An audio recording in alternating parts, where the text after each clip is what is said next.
Fellow citizens, welcome to the Citizens Chat Show. My name is Masesa Demiano, and I invite you today to have this conversation with us. This is a civic space, and it's a space where everyone shares their thoughts. It's a ungagged space, and it's a free thought space. You're welcome to be with us all the time. You're welcome to engage with us. You're welcome to be part of these conversations on our YouTube channel, Civic Space TV.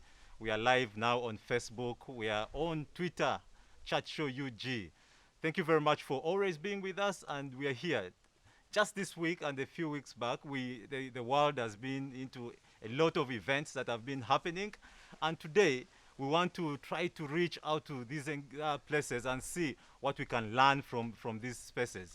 Just last week, the president of this country was on media on human rights and trying to castigate his forces for being violent on Ugandans. We want to understand how far that goes with our human rights issues in Uganda. Also, the Zambia elections, we want to understand them, the context and the democracy and how it fits into the democracy of Africa. But also, importantly, and most recent here, is the Afghanistan issue, the Taliban taking over Afghanistan, and what it feels and why Uganda from nowhere has come through to take on the refugees. Joined on the panel is my guests that are well versed into these issues, and I would want to welcome them. Right at my right, far right, is a very familiar face, though new on the Civic Space TV, but familiar out there. Andrew Karamagi is a lawyer and a human rights activist. Andrew, you're welcome. Thank you for having me. It's a pleasure being here. This is my maiden appearance, and I look forward to a fantastic discussion with your other panelists. Yeah, thank you very much, Andrew. It's been a while we've not caught up, but thank you for joining in. Right after Andrew is the senior citizen, a senior East African. He feels that is the best title for him about this time. Dr. Ndebesa and Ndebesa, yeah? Mwambutsya Ndebesa, yes. Is a donor at Makerere University, and he lectures political science? History, and okay, yeah. You're welcome, Doctor. Thank you, and good afternoon, listeners and viewers out there, fellow international citizens and East African citizens. Thank you very much, Doctor. And your second time here. You're welcome. Thank you. Yeah. Then finally is Sarah Bireete. She's our regular panelist, a lawyer, and of course the executive director with the Center for Constitutional Governance. Sarah, you're welcome. Thank you, and good afternoon, viewers and listeners. Yeah, thank you. Then hopefully, if time allows, or if we are on time, we expect one more guest who will be joining us. And when he joins in, then you'll get to know the person. But about this time, I think we need to get into the conversation. I want to start with Andrew, because of course this is your first time on the seat. So we want to welcome you with a question, and you take on. Is there a change of heart by the president on human rights violations of his security system? There are three things that make the NRA the NRA. There are things that are in its DNA that make it what it is. Amongst them, violence, corruption, and the misuse of public resources. If you take those three things away from the NRA or NRM, it is no longer the NRA or NRM. In my opinion, my considered opinion, this is not a change of heart. This is a convenient statement or an excuse, as we've seen over time, by the illegitimate President, General Museveni. I use the word illegitimate because of the conduct of the election that we had in January. And so to that effect, it's my considered opinion that this is not a change of heart. There is more that we have to, more than meets the eye, that we have to interrogate about this statement. When a head of state makes such a statement, we should see subsequent actions, such as the prosecutions, arrests, and other tangible steps taken to bring to justice those who have committed those offenses. Instead, we see promotions, we see retention, and we see appointment of perpetrators of these abuses. There is no change of heart, in my opinion. Thank you very much, Andrew. So, possibly I would want to get to Doctor. What are your thoughts? Should the human rights activists and defenders jubilate about this time that the president finally has changed heart and joined the crusade against torture of the Uganda citizens? I don't think, well, they could jubilate, but I don't think there is a change of heart, and I don't think I'm adding any value to what he has just pointed out in respect of actions that would follow those speeches. Because human rights abuses in respect of torture by the security forces are well documented, and there are records. He could even consult those records. There is the Human Rights Commission, which is a state commission, even staffed with cadres, but it has come up with those human rights abuses and torture. It has even awarded costs to very many citizens in this country. The Human Rights Commission has even written reports about that torture and sent them to Parliament. They have never been discussed. And so we have got these recent tortures that we saw on TV, which he alluded to and mentioned and even showed us on TV. But I was expecting him to make declarations again or direct that all those who are involved in this torture should be arrested. And those who were involved before should also be arrested. But he was just highlighting that there is torture. And so what? What actions was he taking to remove that system of torturing in the country? He also alluded to safe houses. I would have expected him to order that the safe house or safe houses be closed. And we know they are safe houses. Even the former Minister of Security, I think General Tumwine, accepted in Parliament that they are there, but he was not allowing even people to visit them. And there was no action to be taken. But lastly also, he seemed to be talking about torture in relation to what he was referring to as criminals. But I was expecting him to use his usual history and refer, say, to a prominent torture like that of Besigye when he was tortured around the Murago roundabout, or Chagulanyi in Arua, or Zake, who has recently even been awarded costs because of torture. Those cases were not mentioned. He also talked about extrajudicial killings, that those are not allowed in the history and tradition of NRM. But we know in the past that soldiers have shot people dead, and there was no follow-up. We expected him maybe also to mention the Chiboko squads that we have seen in this country. There was no mention about that one. But most importantly, the question of using his office to direct that those people be brought to book. But finally, you have asked about jubilating. I don't think all is lost about this speech. Now I wish this speech could be broadcast and saturated on social media so that all of us have on our phones. So that now it can be used. It can be a mobilization tool for disarming the torturers. That any time you meet them and they say, we have come to arrest you, and they are tortured, you say, now you see. The president did say this one. And also the human rights institutions like Uganda Human Rights Commission or Parliament Committee on Human Rights or whatever, we should always flash that speech in their eyes. So it is a contradiction that he may not have meant what he said. Nevertheless, it has created some small window of hope and space to use by human rights defenders as a mobilization speech to overcome these tortures and other human rights abuses. Thank you very much, Doctor. Sarah, let's get there, right? What Doctor just said, there are pointers that we can pick from as from what the president said. Can we use that as your human rights activist? Can we use this speech finally to say that, okay, now he said this, and we have to follow this. And his security personnel, actually the security organs, respect his decision. First of all, my comment on the speech, if I get to your question, you know there's a difference between being a president and us activists.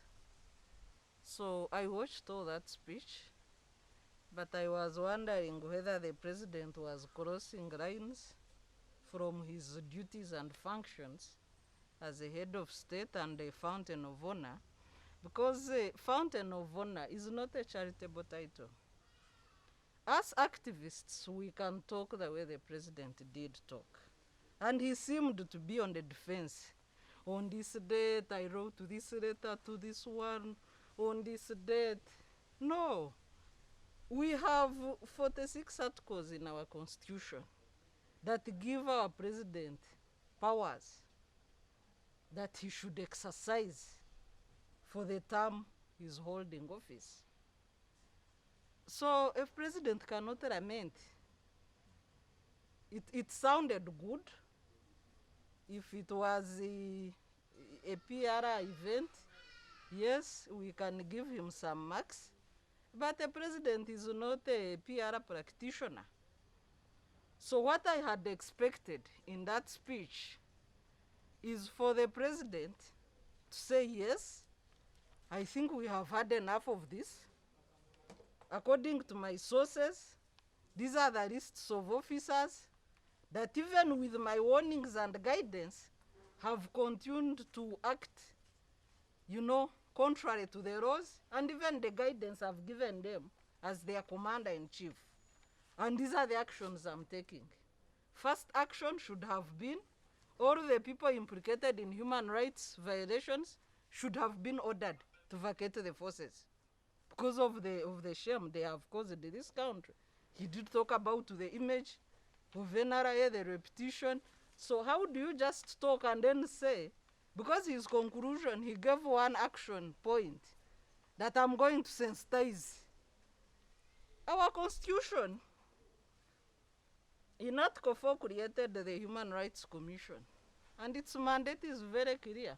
Sensitize people about the human rights, you know, sensitize people about the constitution. So is the president leaving all his mandate and coming to do the work of Human Rights Commission? He's out of order, definitely. He should have ordered suspension of officers, arrest of those where evidence is clear and prosecution, and then dismissal with disgrace from forces. Because what business do they have putting any Uganda citizens uniform and they continue to violate human rights the way they have done? The second nature of actions I would have expected is the release of people that were arbitrarily arrested during elections and kidnapped. People are still missing. And they are held by his forces. So how do we then take his speech serious? With these violations, with family missing their people, with people detained, even no charge for months and months. We finished elections in January. We are in August. People have not been produced in court. Nobody has accounted for them. The human rights lawyers have a pile of orders of habeas corpus. Nobody has produced these Ugandans. So who is responsible? So a president cannot talk without action. No. If he wants to join civil society, let him join us. Andrew, now that we have our last guest on the panel, Chris Obore is Chris, you're welcome. Chris is a senior journalist, but also is a director of communications at the Parliament of Uganda. Chris, you're welcome. Yeah, before I shoot you that question, I want to bring in Andrew back again. Andrew, just from the Arua incident, the president was seen in one of the clips saying that he later reviewed and followed up what happened in Arua, and he said the beating of Chagulani was thorough, yes, and he commended those that did it to have done a very serious job. What then has really pushed him to to really change mind about this time and say, no, I think torture is not the best thing? It's true to form, and that's the point Sarah and Professor Ndebesa here have made about the contradictions in speech, in practice, and otherwise. So, in the one hand, you're saying this was actually the word he used was proper. He said he was beaten properly. And then a year later, you say you're condemning these actions. But we don't see any punitive or other actions for the families of people who lost their loved ones, such as Yasin Kauma. In addition to what Sarah said, we would like to see these awards that are issued by the Human Rights Commission or the courts of law actually executed, because we know that those orders remain on paper. Nobody actually executes them to ensure that these people get the compensation that is due to them. I'm certain that the lady Ingrid Turinawe has never been given the amount that was the decretal amount that was issued by the court for the torture that was meted out against her. So, for me, statements like those go to confirm the contradictions we're seeing, and it does not augur well for the highest office in the land to be brought into such disrepute.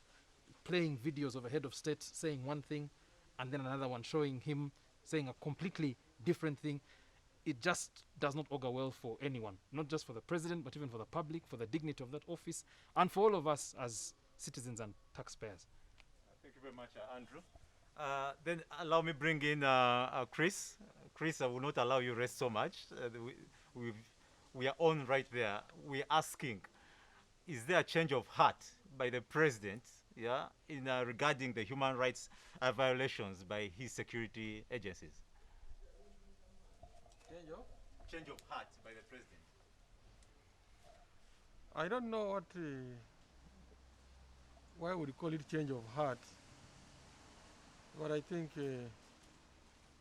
I found, first I need to apologize for coming late. It's not a good habit. Having been a host of the similar programs, it's not even ethically right, it's not professional. When they're invited to arrive late, I don't want to give excuses for that. Some are beyond me, some, but it's not the right thing. Thank you for tolerating me for arriving late.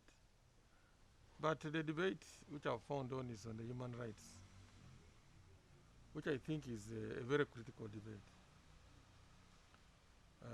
When it's about rights of people, I think we need to stop having color, we stop having the political lens, we stop having a religious lens.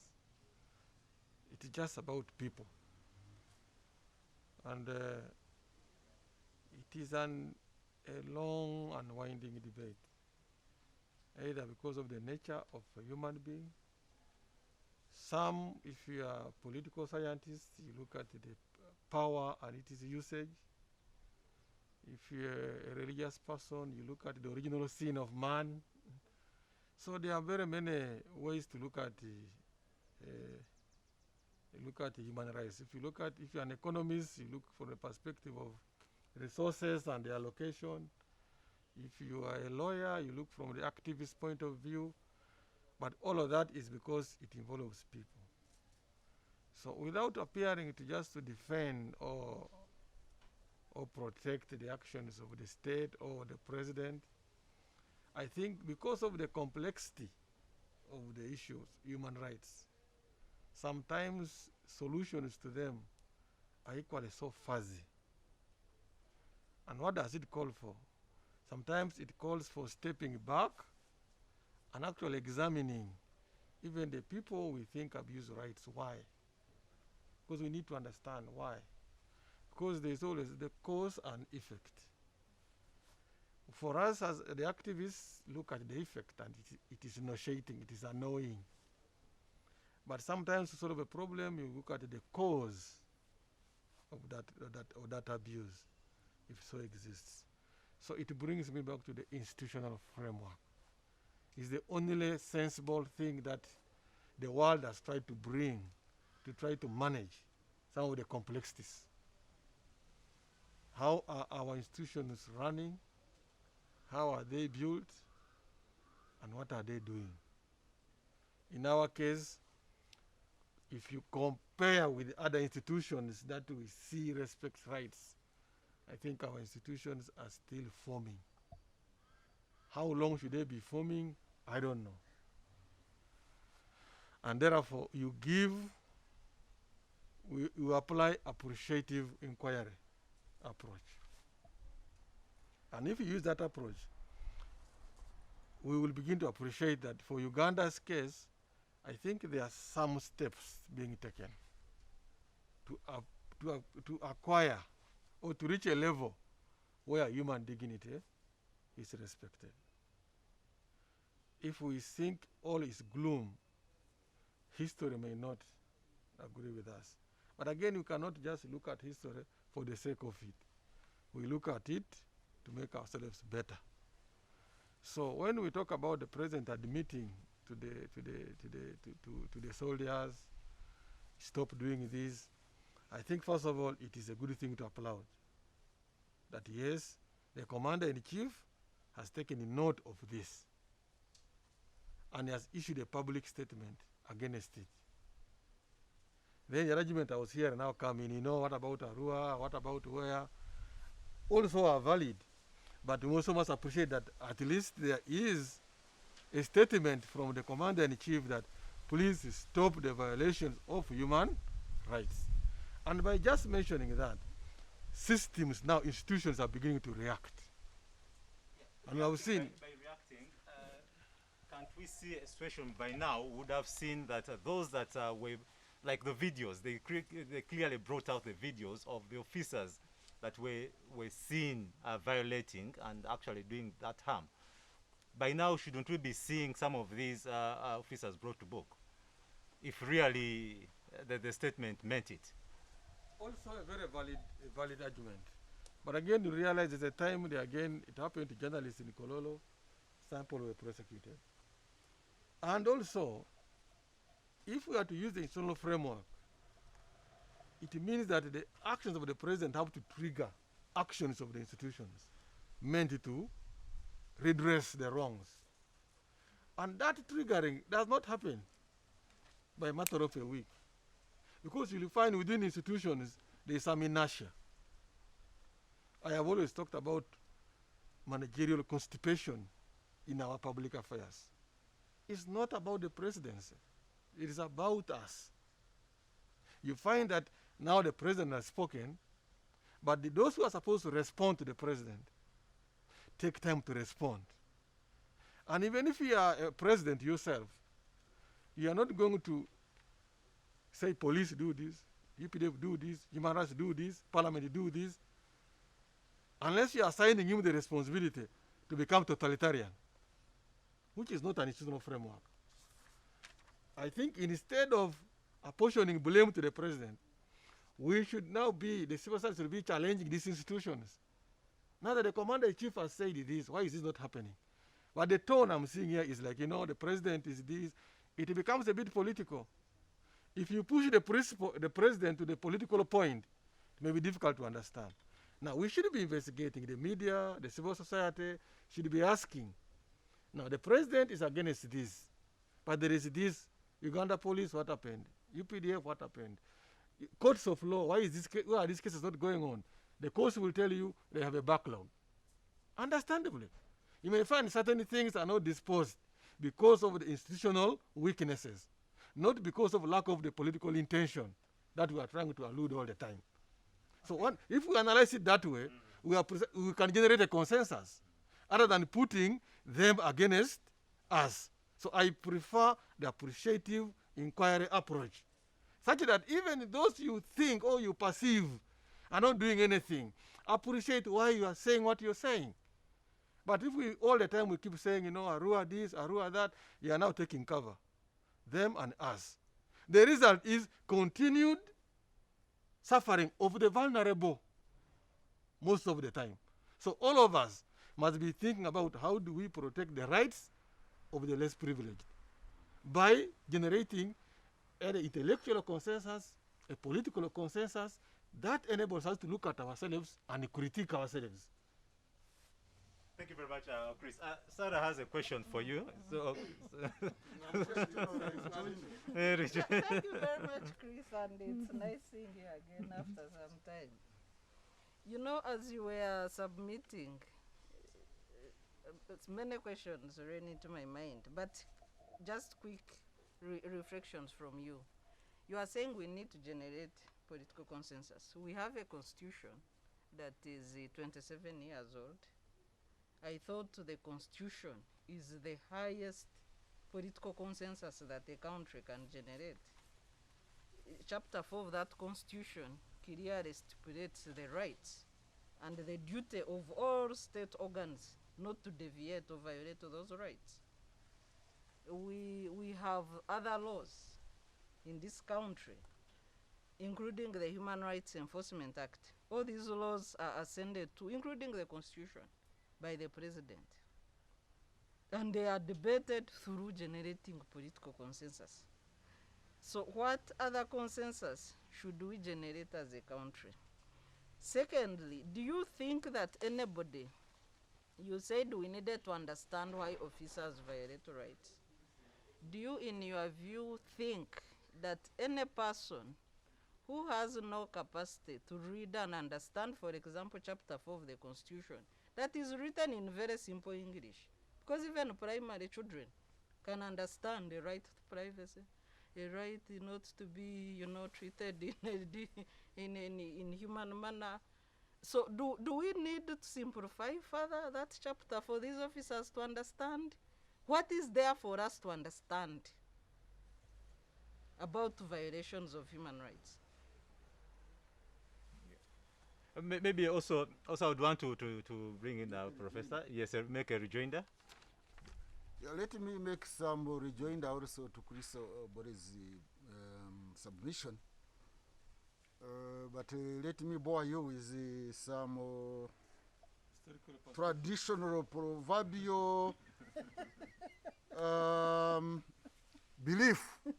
In the community where I come from, they have a traditional belief that rats enter the houses and times when you are sleeping, they take fresh from your heels. And the following day, when you put their water, you just feel the pinch there. And they have a belief that why somebody did not hear it, did not feel it, it is because when it was chewing you, it was blowing at the same time. So when it chews you, when it is blowing, then you continue sleeping. So you never know, some of these speeches could be that blowing. Why am I saying this? Of the rat. Why am I saying this? Chris is saying that maybe there is institutional inertia. The Human Rights Commission I know of, the Uganda Human Rights Commission, has written reports and submitted about violation of human rights and torture, and submitted them to the parliament. But because of the political moves, I imagine, they have never been discussed. At one time, I don't know whether it was the 7th or the 8th parliament, carried out investigations and wrote a report about violence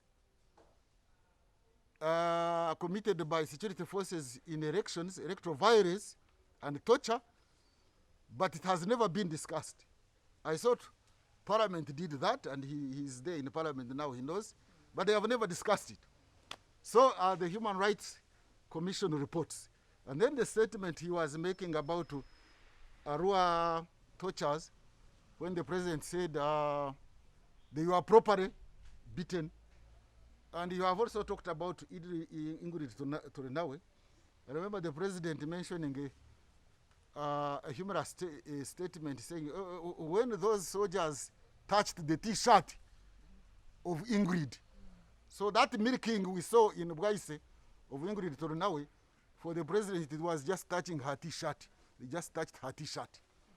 So anyway, these violations have been taking place, and I think the two institutions I have mentioned here have done their bit. But also the law courts, as another institution, the judiciary, the courts, have actually complained, including when the courts were attacked And some people were tortured there. I remember Chiemba Mutari, my friend, who was a counsel for one side, was even bruised there in that circus. So the courts of law have pronounced themselves and have awarded costs about torture, and it has been public. But there is no action from the executive that has been taken to mitigate those practices. So I don't know whether it is not impunity, but it can be explained. But now that he has spoken, let's now see. That's why I said there is some light at the end of the tunnel, as they say, whatever, or there is a silver lining in the dark cloud. Let us now take this advantage or this opportunity now to highlight the question of torture using his speech.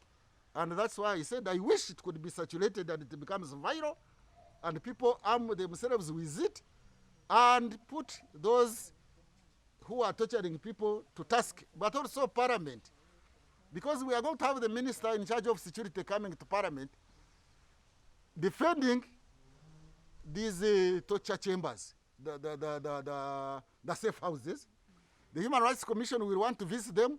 They will be denied that they have not asked for permission. By the time you ask for permission and publicly, why wouldn't they clear the safe house or even close it and relocate it somewhere? So we need to be serious because it spoils the image of the country. You go and Google. We are talking about tourism and promoting tourism in this country. If a tourist wants to come to Uganda and he goes on Google and he Googles about Uganda, the first images he will see are people being beaten, tear-gassed, molested on Kampala roads. And he will think twice before he comes to such a country. In order to clean this image, can we now be serious, not only in speeches and proclamations and statements, but in taking action so that it does not end up being just blowing the hills as the chew continues to take place. Thank you very much, Doctor. Chris, you have a mouthful. I don't know where to start from, but you can take it on from there. Especially the parliamentary reports, the reports about violence and human rights reports that have gone to Parliament, the institution where he works, and why action has never been taken on the floor of Parliament.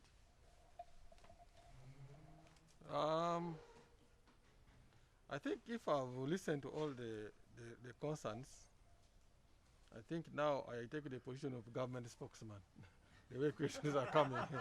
Yeah, and because I work for government, I'm not embarrassed to take that position. Although by assignment, I'm not a government spokesman, but I work for government. The first two questions from Sarah were very clear. A constitution is the consensus. And then Article 4 is very plain. I agree. The constitution is a consensus. But if you looked at the same constitution, I think you specialize on it. There are others who will point out contradictions in the same constitution. There's that school of thought that says we need to rewrite it, given the current context. I don't know. I'm not a legal person. I'm a journalist and a policy, I can call it a policy analyst, whatever people like using policy analyst. But I've been interested myself in studies of public policy and governance generally. Yes, it constitutes the consensus. For a consensus to be meaningful, any consensus, there must be correct relationships. That's how I understand it. Without correct relationships, whatever concept there is does not bear fruits. So we have the Constitution, but it does not have the accompanying values that govern our relationships. What do I mean? Mainly at the political level, which is now coming even to regional and tribal. If we are all Ugandans, we see this. At the political level, we don't have correct political relationships. All we see as citizens is a power contestation, and most times blatant. Power contestation is good, but it must be anchored on a certain values. that I want to dislodge Mr. Karamagi without him being my enemy. Those are good relationships. I am coming for you. I'm coming to stand in your constituency because I feel I have a better agenda than you. Outside that, we relate. What we see in Uganda, that is Andrew, this is Chris Obore. How do we then come together to implement the constitution? So that's why I'm talking about correct political relationships. Help in even attaining constitutional governance. But if I look at Damian as an enemy, not an opponent, we should have relationships in football seen in the politics. We don't have. What is the net effect of that? But we see it in election of the speakers. You see, the opposition also, you know, they don't mind whether you're NRM or what. We saw it in even the past elections. There's consensus to that level. Then that's what we should promote. Do we see our political actors behaving that way? We must examine ourselves and know.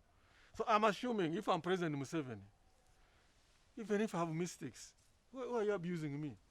Okay, if you abuse me, Sarah, let me show you. That's what I think is a problem in our country. That's what I see. So there's a constitution, I agree. But we don't have relationships that are correct. So when that, if there are no relationships, the Article 4 gets undermined and angers you rightly. That's how I'm looking at it. So how can we make sure that I can contest with the Karamagi, I can differ with the Karamagi, but after differing, I am in the same bar with him. I'm in the same barrier because we are one. I am concerned about what has happened to him at a personal level. We don't have it. And all of us, especially civil society, we must reflect on that one. I disagree with Sarah because, not even disagreeing with her, I disagree with her point of view. We are literally taking disagreeing. Literally, I disagree with her. Even in meeting in the supermarket, why you are seen with Sarah. You are seen with Obore. Those are the things I'm talking about. We must put that in all our political actors so that citizens can enjoy Article 4 of the Constitution. Short of that, there will be a big, big problem. And that's why even what the professor is saying, the reports are written, very good, but already the relationships are poor. They are telling Sarah, Chris is coming to the CCGE to overtake you. You get it? And Sarah is saying, hello, I've been here. They are not telling Sarah that Chris is coming to work with you and add what? Value. He's coming to take over. Sarah, you may think she's a good Munyankore woman from Ubushenyi, but she will say, but I'm also a woman. She will say, I'm putting this here. The impact now is the workers begin to see a problem. What has happened to Sarah? Because we have not. And that's, I think, an African problem. The democracies we want have gone beyond that. At least when I joined Parliament, I was taken to the House of Commons. And I was able to see this with my own self. The way those fellows relate. Wow. On the floor. Even you see they do this, but outside, they are totally doing something else. And they are going to the same bar, they are talking other things. I'm like, when will you have it in Uganda? Those are the relations I'm talking about. If they saw you in State House, Sarah, as a civil society activist, the next day, they are saying, President Museveni has compromised who? Sarah. Even if you want to say, but sir, you said soldiers should not do, but this. Immediately you leave the State House, they are telling Karamagi, you be ready to take over. Sarah is gone. Those are the things I'm talking about. It is like it's criminal for you to meet with the head of state. You get it? Unless we deal with that, we will continue having Article 4 undermined, which hurts all of us. And that's the center, that's the reason why this debate. Article 4. That's why some reports, it's a good report done by Professor Mwambutsya, they will say, but this professor who is always, is he genuine?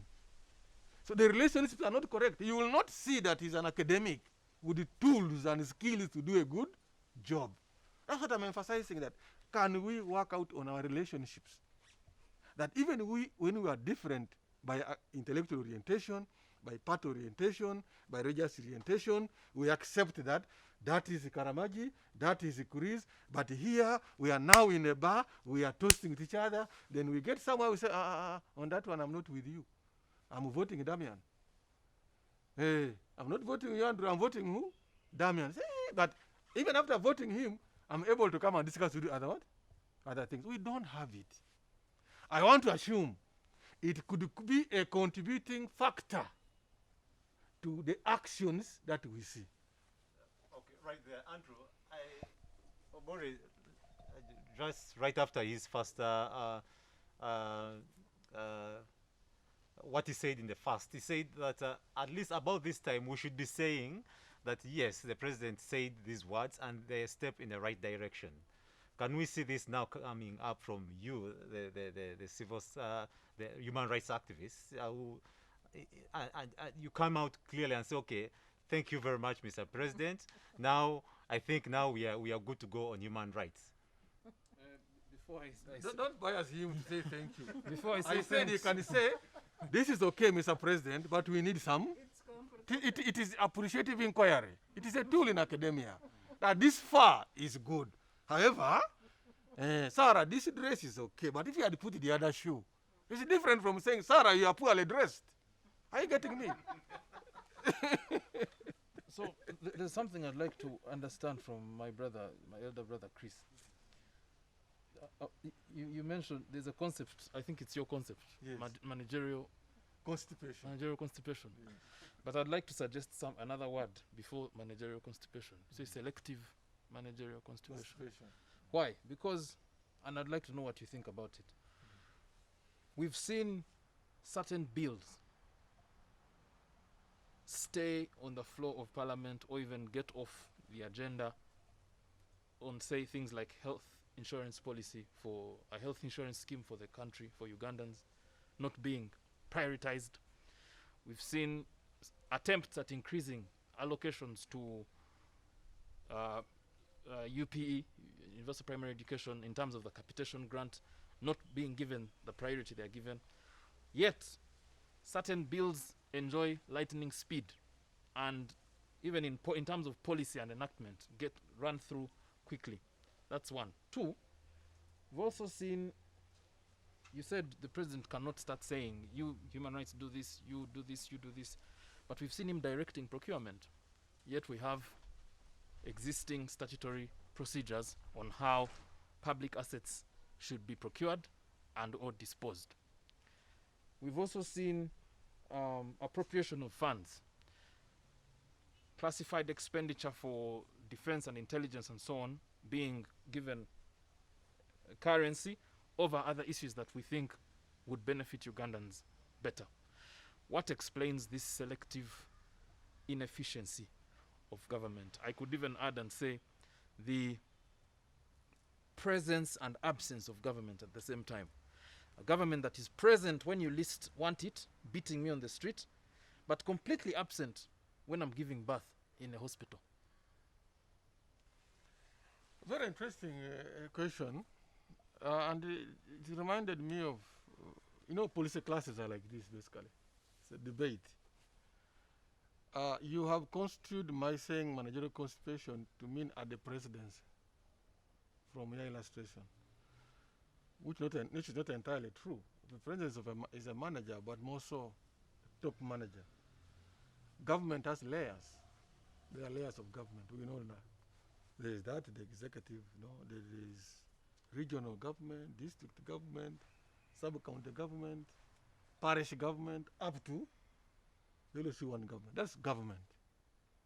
So when you talk about constipation of government, you have to know at what layer. What you have illustrated now, you are talking about at the executive. And you are saying why.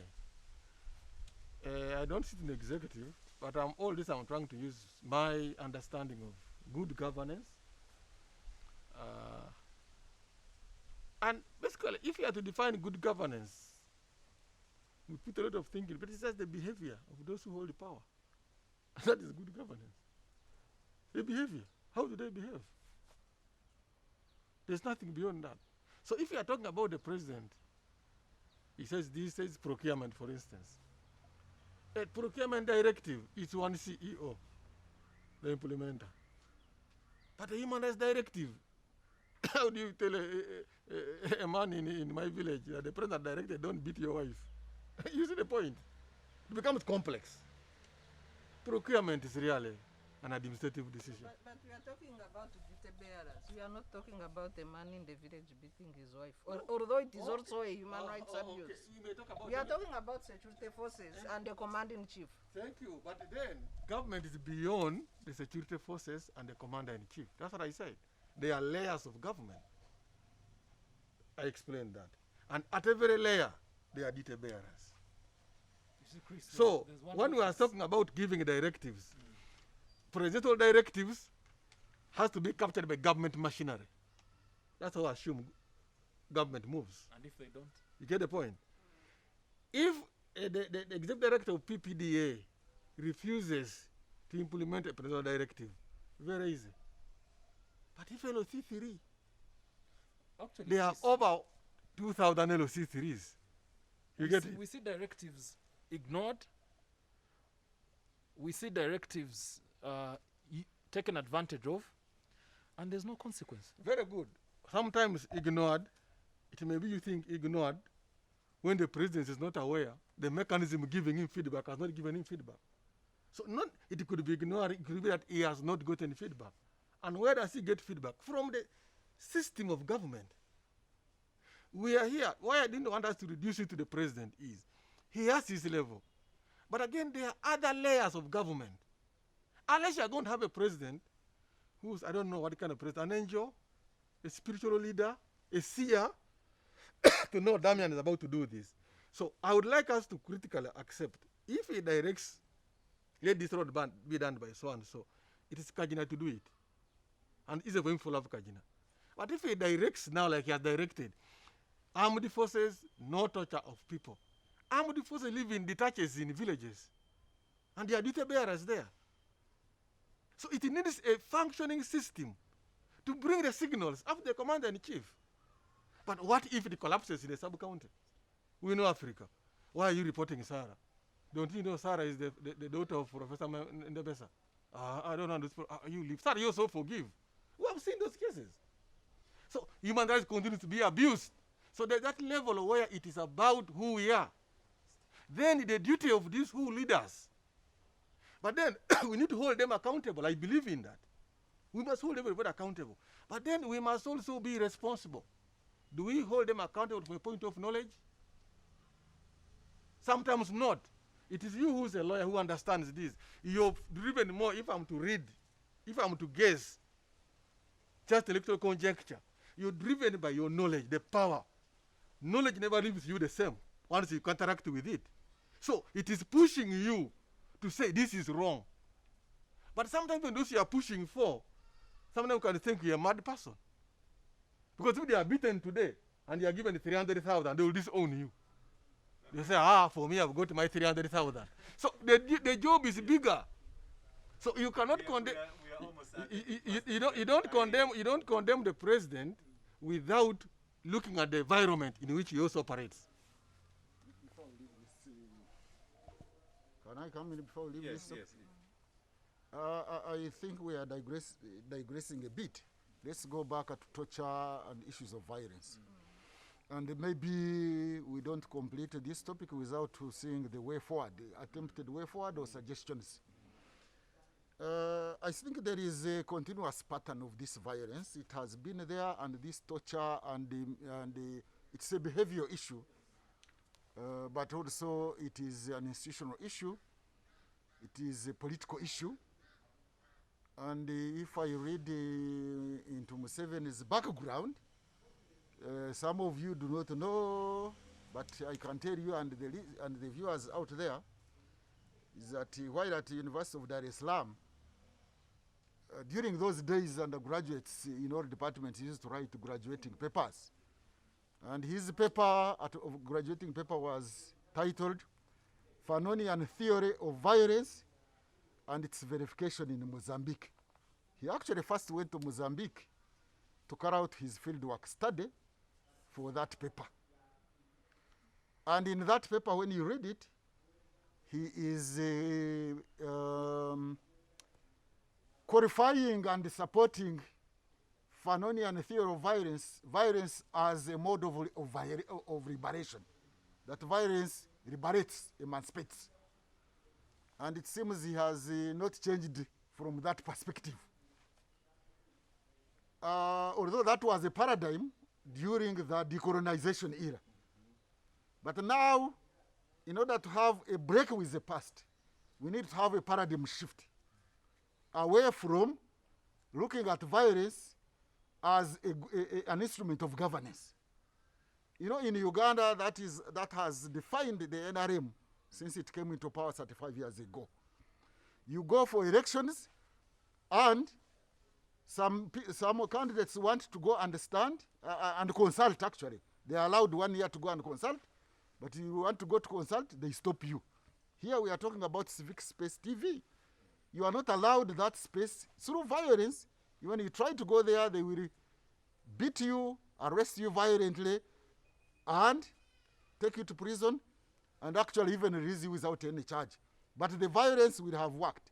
It will have denied you space to consult. So my take is that this ideology of militarism and violence as a tool, an instrument of political governance, is a paradigm that we should shift from. Unless the government shows the tendencies to shift away from using violence as an instrument of governance, we are yet to continue having all these violence and violations of human rights and torture. It is not by accident, it is by design, and it is ingrained in political behavior. We need to shift away from this political behavior of using militarism and using political violence as an instrument of participating in the politics in competition. We have a situation in Uganda where competition invites in military, the military and militarism and use of violence. So this violence, yes. this culture of violence, unless we shift from that paradigm, we can talk and talk until further notice. Thank you very much, Professor. Andrew, want to conclude this topic, and we get to the second topic. Before we go to the break, we need to ensure that we usher in the second segment. I don't think we've done enough. Actually, we've not made enough noise or done more to put those to whom our taxes go, to put them to hold them to account. There is only one individual, even if Uganda's population gets to 100 million, there will always be one individual who enjoys titles like First Citizen, Head of State, Commander-in-Chief, Fountain of Honor, and several others. Once we give you that office, or any other office for that matter, public office, we have every right to demand certain standards from you. At a personal level, as an individual, I'm 32 now, so you can call me an NRM baby. We grew up listening to things, yes, so-called. We grew up listening to things like NRM 10-point program. We grew up reading literature like Sowing the Mustard Seed, What is Africa's Problem, Museveni's Long March. These are the things that have shaped our world view. It is not proper, my elder brother, to try and say, why are we, this is the society we are. Someone is responsible for shaping the society the way it is. Leaders shape the culture. If Ugandans behave a certain way, to give the example that you used, if the executive director of this institution starts behaving a certain way, wearing a certain way, all staff will behave the same way. The point I'm making is that the buck should stop somewhere. We can't have citizens complaining. We also have leaders complaining, MPs, everybody is lamenting. Where does the buck stop? There are people whom we've saved the burden of buying fuel. We've saved them the burden of buying food. We do all that for them. We give them escorts, we give them motorcades, we give them all manner of privilege so that they can concentrate on making our society better. It is it is our place to demand better. And that's what, in my view, we should continue doing until we get there. Because I don't collect taxes, I'm not in charge of any public office. The most I can do, I have done. I'm paying taxes, I am law abiding. Let them keep their end of the bargain. That's what the social contract demands, and it should be respected. At the same time, So as you conclude on that, yes, then we go to Sarah. at the same time, you have paid the taxes. There is a Mwambutsya who's not paying taxes. So rights, I'm not implying you, I'm just using as an example. You see the point?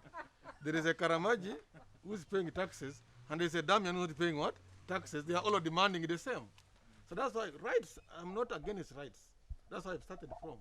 But we should also be telling a citizen, have they fulfilled their part of the bargain? Their duties and responsibilities of being a citizen. So that you have the right to demand. Sometimes some, because of the still a context, who are coming from a certain history, too poor. You may find those who are paying taxes are a minority compared to those who are not paying. Some who are not even able to pay. So the burden is even to lift those ones to a level that they are able to pay.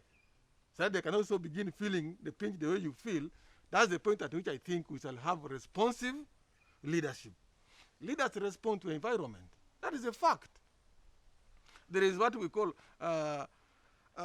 sometimes we call it what? Rational ignorance. That's what governs political decisions. The point of, because for them, they are there because of numbers. If there are many Saras who are saying, please govern us this way, they will govern you that way. Yes. But if there are many who are not saying like Sarah, they will go with the many. They choose to think they don't know, but they know. That's the route to get to political power. Political power in the dispensation of the Constitution, Sarah, is that you aggregate the votes. And the votes must be a majority. So rational ignorance sets in. Now, if now lecturers are many, students are very many. The issues of higher education are being responded to. Because once they tell the students there's a problem, universities become chaotic, those matters are being taken care of. So how many Ugandans have the point of view that Sarah holds, that Karamagi holds? That's also another burden. Before we think they are simply not interested. And of course the other one, the history, it is true, that was a paper as a student. Context has changed. And I said, dear professor, knowledge is so powerful. When you interact with it, it doesn't leave you the same. For the time President Museveni has been in power, he has interacted with different experiences. He can't be the student of Dar es Salaam today. That's my position. But violence is still an instrument of governance. I think that right now we can say that he has learned a lot around human rights, and now he's trying to you would say, seeking for forgiveness or something like that within himself. But let's leave Uganda. Yeah. I don't think he desires his grandchildren to live in a violent country. I don't think. In Dar es Salaam, he was a student. While we move out of Uganda a little, and also as we turn towards the break, Sarah, you're going to finalize this, but also usher in. I want you to get us a little to the Zambia, but also I will allow you conclude the other part. Uganda has not seen a peaceful transfer of power since independence, but then they just concluded elections in Zambia. What I would want to say, what lessons can we draw from the just concluded elections from Zambia? Okay, brief on human rights. I think I want to borrow from what Professor has said. What positives can we draw from this gloomy situation? Because really, to me, I want to emphasize the fact that it is disappointing for the president to lament. The president must act. So when the president makes a more than 1 hour speech, and then his conclusion is, I'm going to sensitize. That is the work of Human Rights Commission. The president should act. But what positives can we draw from here? I think on the part of civil society, we are going to make some placards for citizens to keep showing soldiers who are occupying, who are putting on their uniform, they are not fit to put on their uniform, to keep raising those placards to say, please put off our uniform. You are not fit to wear it. Then among the actions that we are going to take, but also, you know, the way... picking professors. They will beat you. Yes, and then we shall continue engaging, because really nobody has a more stake than any other citizens. We are all equal in our country. But also, second, I think it shows that we are on our own, and we must continue advocating, doing litigation, and ensuring that people who are not fit to occupy offices that they occupy, they leave them, especially on the account of abusing human rights. But the third conclusion I want to make is that Uganda is up for UPR review in January and February, and the president is rehearsing his defense to the UN on human rights abuses. But also he's trying to... The UPI is Universal Periodic Review. Periodic review, yes. So, but also he's trying to mend fences with America and other superpowers after the sanctions and all the violence that was done in elections. But it's important to note that he promoted those soldiers that abused human rights in elections. So his actions are not really... There's a mismatch between his speech and his actions over a long time. And I don't think we are about to see a different actions from him as a head of state of this country. On Zambia, you know, it's unfortunate that Uganda really has not seen peaceful handover of power, and I don't know whether we hope to see any in the nearest future. We still have a lot of work to do as Ugandans. In borrowing from professor's history, in my region where I come from, when there is a problem, a long-standing problem with a certain person, people say that whoever bewitched you is still seated on that big a big stone that they bewitched you on.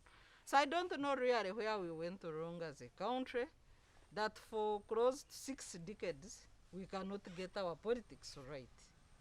It is quite a long time. And I don't know whether it's a verdict on us as citizens and actors in some spaces. I don't know really who should take the blame, because the framers of our constitution had given us some hope that really, if you read the preamble and you are a visitor and you had never read about Uganda, you can think this is a beautiful country that you're going to, in terms of... It says because of our violent history. Yes, but you would think that stopped in 95.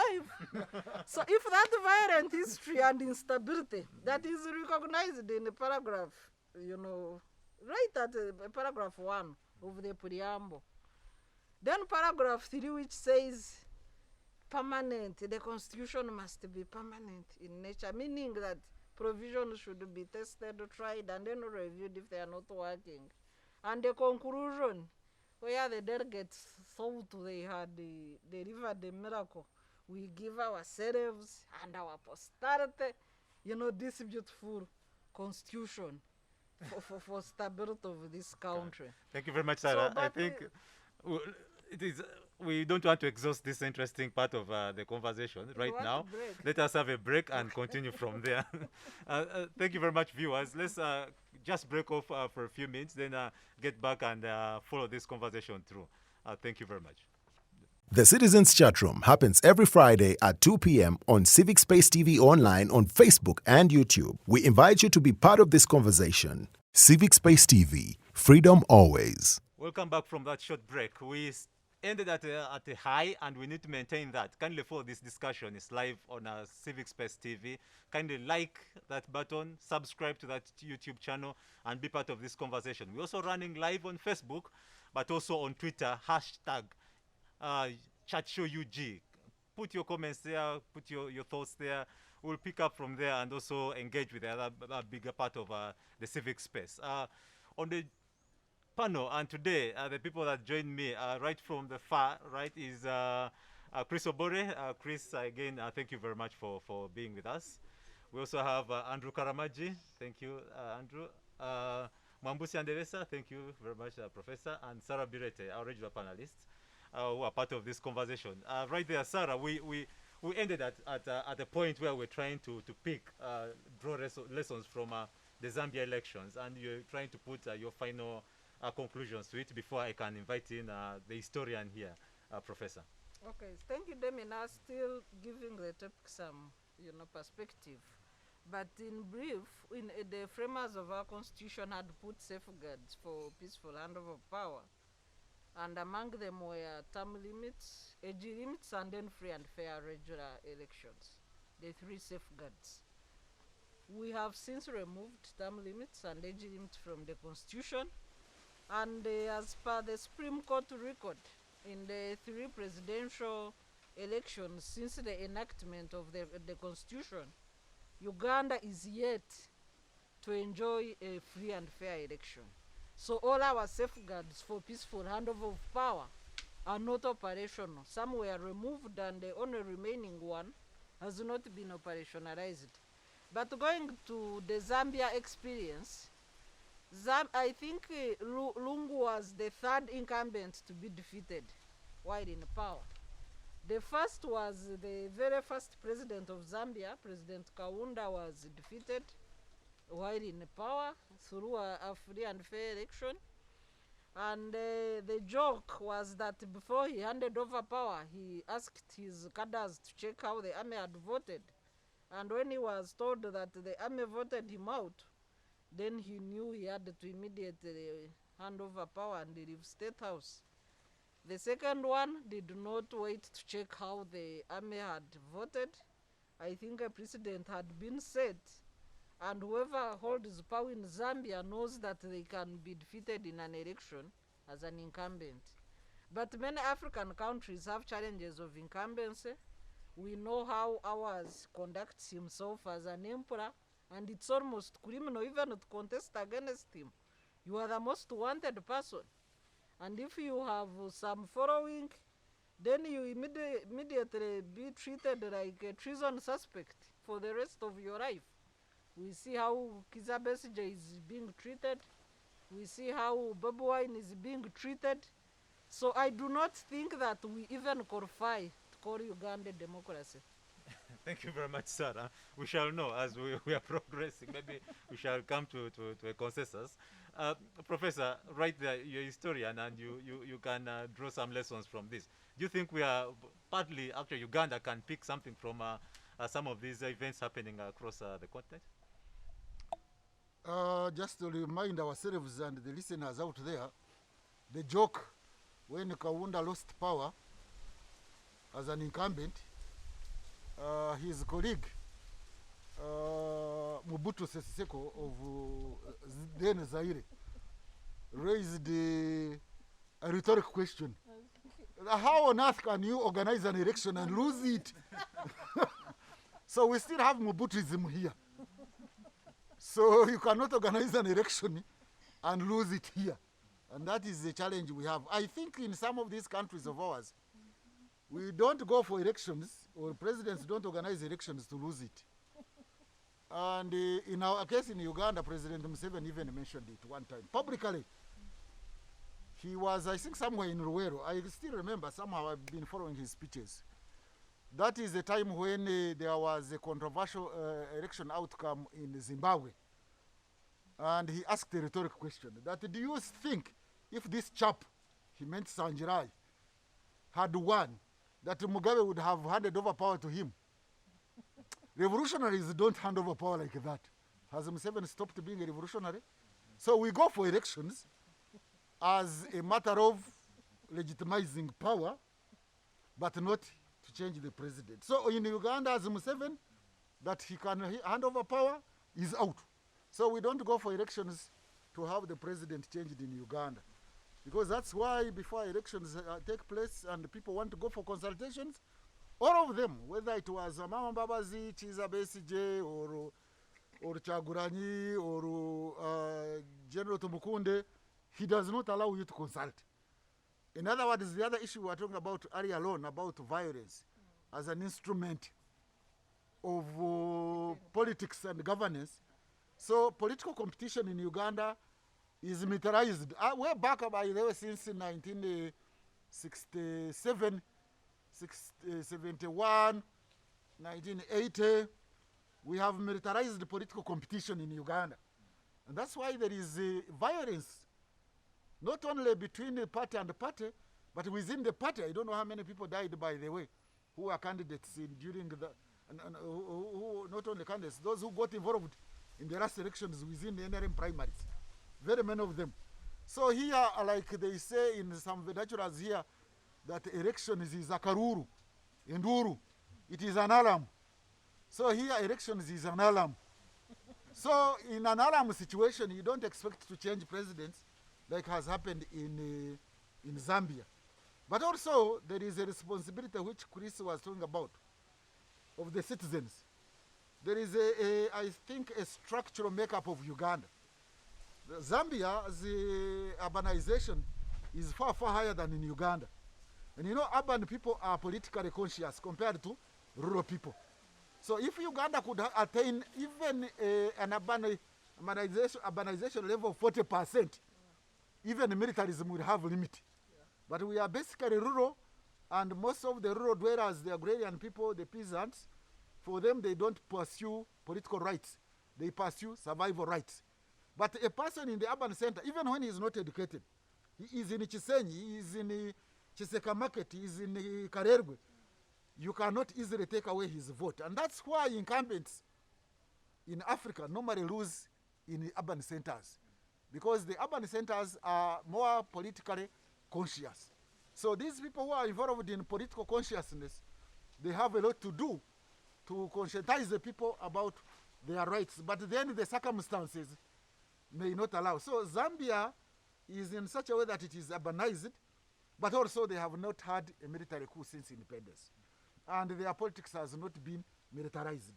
So incumbents go to elections knowing that they may win or lose. But here in Uganda, we are like the former Northcote motto. They either lose or I win, or I either win or they lose. That used to be Northcote Hall motto. So that is the same thing here. They either win or the other ones lose, and we don't go for election. So we have Mobutuism without Mobutu here. Thank you very much, Professor. I want to, Karamagi, right there with the professor. One would say at least the peace we've seen across for the 35 years is a process towards a democracy, and also possibly we might see a peaceful change of power at the end of the day. Is that something that we can see? And picking from Zambia, going by the trends, no.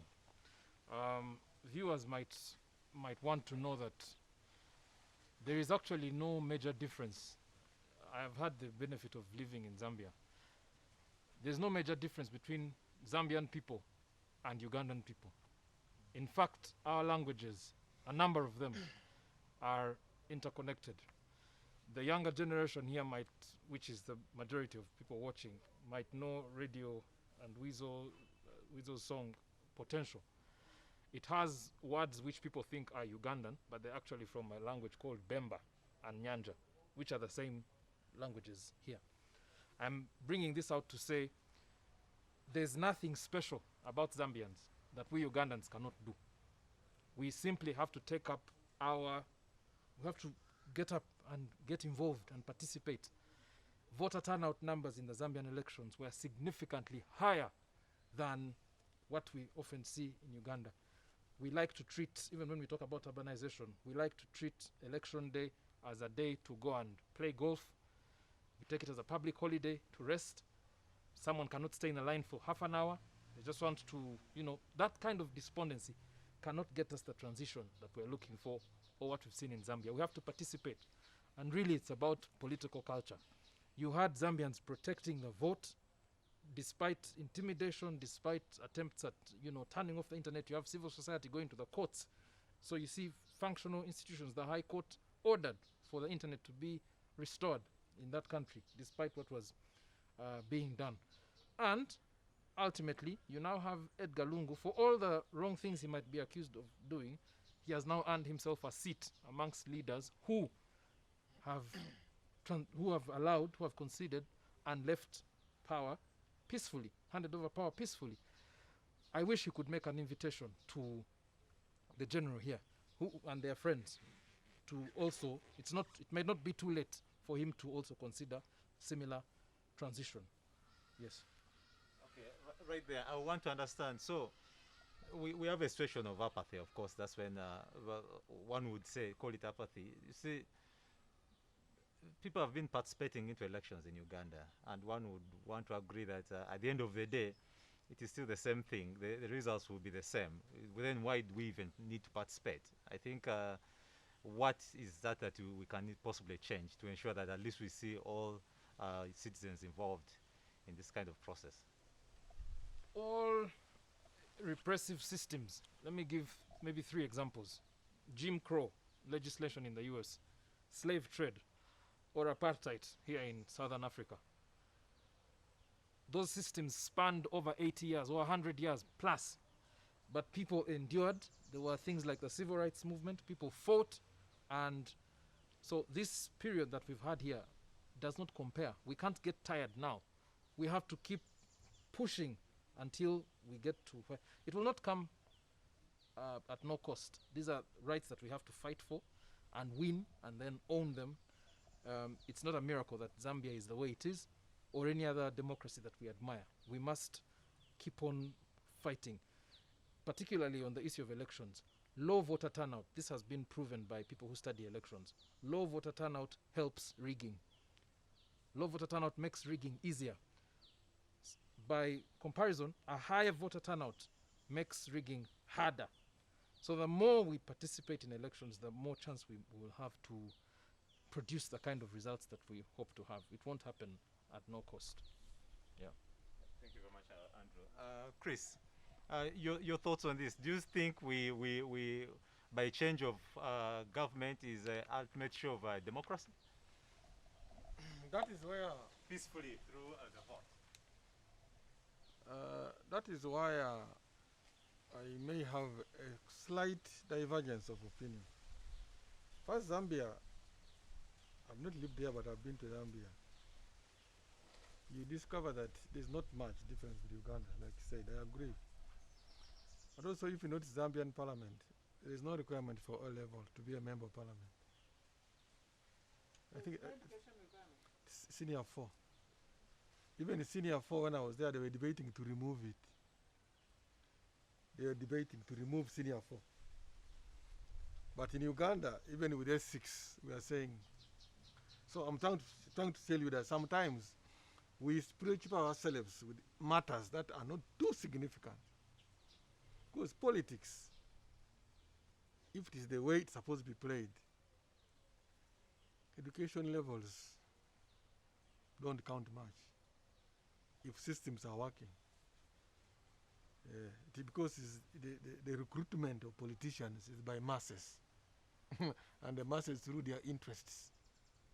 That's why we respect choices. That's human rights defenders. We defend the choices of people. If the choice is Obore who said drop P2, drop out, there's a reason why. But the worry of civil society is the Obore might have manipulated the what? The people. We can deal with the manipulation. I don't know what I'm making a point. We can deal with the manipulation of people, but then allow ultimately the choice of the people to prevail, whether professor or a P2 dropout. That's the politics. So Zambia, with such a parliament, is delivering what you can now applaud. And then at a certain point, we think here, the higher the education, the better the leader, which is another discussion. Back to the point of democracy, and see, democracy is a very broad thing. There's now a new argument, actually, whether we should be discussing whose democracy, Western, African, and which is the African democracy, which is the Western. At least we understand the Western one. But we have not studied our own governance mechanisms. We have never grown them to be tested with the Western democracy. That's why there is a bit of more leaning to the Western democracy, which also has limitations. In Zambia, it may pass to be a procedural matter. there have been elections, free and fair, but what's the substantiveness of this election? You see the food crisis in Zambia, feeding is a problem. Yes. So then we say elections per se does not deliver good governance. But at least they are able to change their what? Their leadership. So democracy remains an ideal to pursue. So if we go procedural, we shall make a mistake. Again, I want to submit this one and see whether we'll be in agreement. Why don't we, for once, try to tackle Uganda's problems as they are? Because every time if we draw them to President Museveni, we are becoming victims and actually living the bigger picture. Because he may have stayed longer, but none of us is in him to know why he has stayed longer, why he still wants to stay there. None of us knows. But we are only making intellectual. There is a question here, what is the bigger picture? Or what should we do? The bigger picture now, the bigger picture now is one, the conscience of every citizen to know that if you do not participate in making a proper choice, because leadership election is about surrendering your own rights to a Karamagi, expecting him to execute the mandate you gave him. But do you know Karamagi? How did you decide on him? Why? So that you don't begin crying, Karamagi is a problem, Karamagi is a problem, but it's Sarah who appointed him here. Did you know when you appointed him? Did you do a good job analysis? Did you look for the right person's specifications? Because it looks difficult, but that's the ultimate savior for this country. The moment we don't do it, yes, we will always be lamenting, oh, President Museveni, but before he comes in, President Museveni, and then one other thinking I have. Why don't we change the tone as civil society?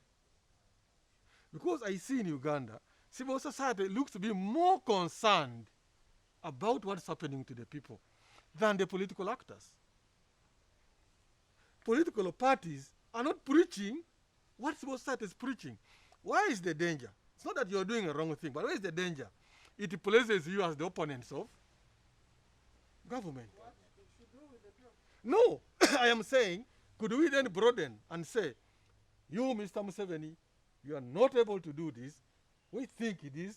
Then you say, but you, Damian, you claim to be a political party leader.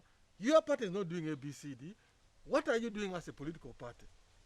Such that we avoid replacing a Karamagi with a Obore. Because culture, once built, is difficult to remove. The culture of violence we began with in Uganda is no longer a preserve of the ruling party. We should not be blind to believe that. We have seen in elections, those who would be wanting to come to power actually persecuting supporters of the ruling party. That means they have also gotten the culture of violence. So civil society has got a duty there to say, hello, we are against violence. Don't be perpetrators. But if our voices are only pronounced on the ruling party, which I may understand because they are the ones who hold the power, but remember, we should be deciding a culture because change is inevitable. There will not be President Museveni forever.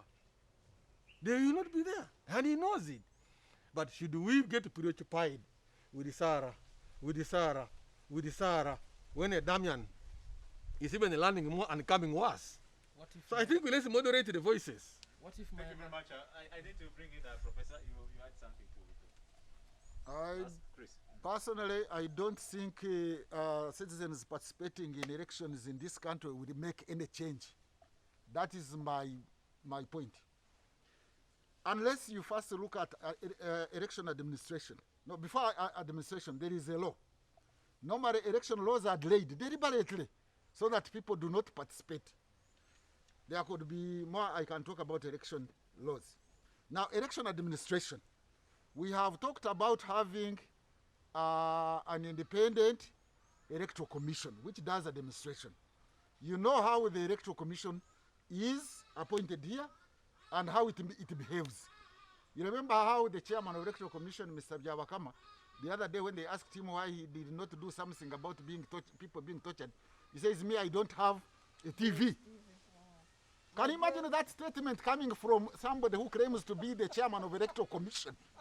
That I don't have TV. When Chagulanyi was being beaten there, or when this FDC engineer who? Amuria, he came there barefooted and he says, I didn't say anything, so he cannot make anything. So the question of election administration is very important. That's why people sometimes don't go to vote. They say, even if I vote anyway, will my vote make a difference? That is two.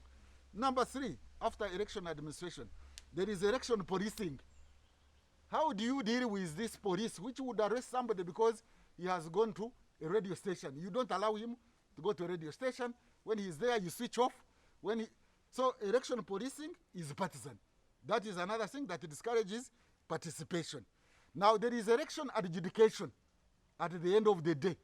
How do you deal with the court system, the judiciary, and the judges who are cadres? Because they are cadres, and it is acceptable in the general public eyes that the judges are really cadres. Not without being biased, let me talk about our Chief Justice. In which country do you have somebody who has been working at a secretariat of a party, somebody who was a minister in a certain government and belonging to a certain party? He was a minister and an activist, clearly showing that he's a partisan, and you appoint him a Chief Justice, and you expect him to judge impartially? So adjudication, policing, administration, law that govern elections, all the four, when you total them up together, they are so unfair that even if you participated, unless you participate in an uprising, you cannot win elections. Can you imagine a candidate who says, I am going to visit people, and then you say, I will not allow you to consult. You go to consult, they refuse you. You go to a radio station, they remove it. You go to a TV station, a mere RDC. You know these RDCs, he just switches off without giving any explanation. So the circumstances under which we are operating, I think they need a revolution. Short of a revolution, you cannot have... And that revolution must come through election. Do you want another violence? When you are against the theory of violence? I think so. You see what I'm talking about? Let me tell you, at the point of sounding fascist, yes, there are situations which need a revolution. This country needs a revolution if we have to reverse the situation, because we have talked about a partisan electoral commission for the last 30 years, and they still appoint it. They still manipulate the electoral commission. An electoral commission chairman who says, I don't have a TV, I'm not on Facebook, and there is they bring you somebody in shoes, and you don't even make a comment that, hey, you police people, you have to behave. Somebody who was not in charge of electoral governance, that presided over elections, and you expect the results to be fair and free. We need a revolution in this country if we have to reverse this trend. Thank you. And you also had an interjection. And rare pigs. You had an interjection for you had to ask you, so at least let him also interject, then you join them. Oh, okay, okay, then I would invite you in. I just want to compliment him, but he can go first. So what I'm saying, you say the election cannot do anything. Nothing. That is self-defeating, Professor. One, there may be challenges of election management in this country, and rightly so. They are there. But to say election cannot achieve anything will be a fallacy. The same elections, the same election we are talking about delivered NUP as the largest opposition party. At what cost? The same election delivered, I don't know how many independent, about 70-something independents. They're in parliament. But at what cost, Obore? Let's clarify them first. The cost can come. But I'm telling the point that the same election delivered the opposition to parliament. The same election actually delivered the first presidential candidate to get more than how many did Chagulanyi get in election? I'm saying, what was his percentage? 34. Has there ever been a candidate who has got 34? So the same election delivered that percentage. So much as there are management issues of elections, we must accept the only civilized way, constitutionally, is to change government through elections. So we must work to make election management better. But if we begin saying so cannot be a route, then we shall go back to negate what Sarah advocates for, constitutional governance. So, I'm coming, you'll interject there. When we talk about partisanship, I think we need to put it in context. The word has been taken because of our poor relationships. Whatever I say here will be connected to my first statement. You all know we admire American democracy. Who is the chair of the Senate? The Vice President. Chairs the Senate. We all know that. What is non-partisan there?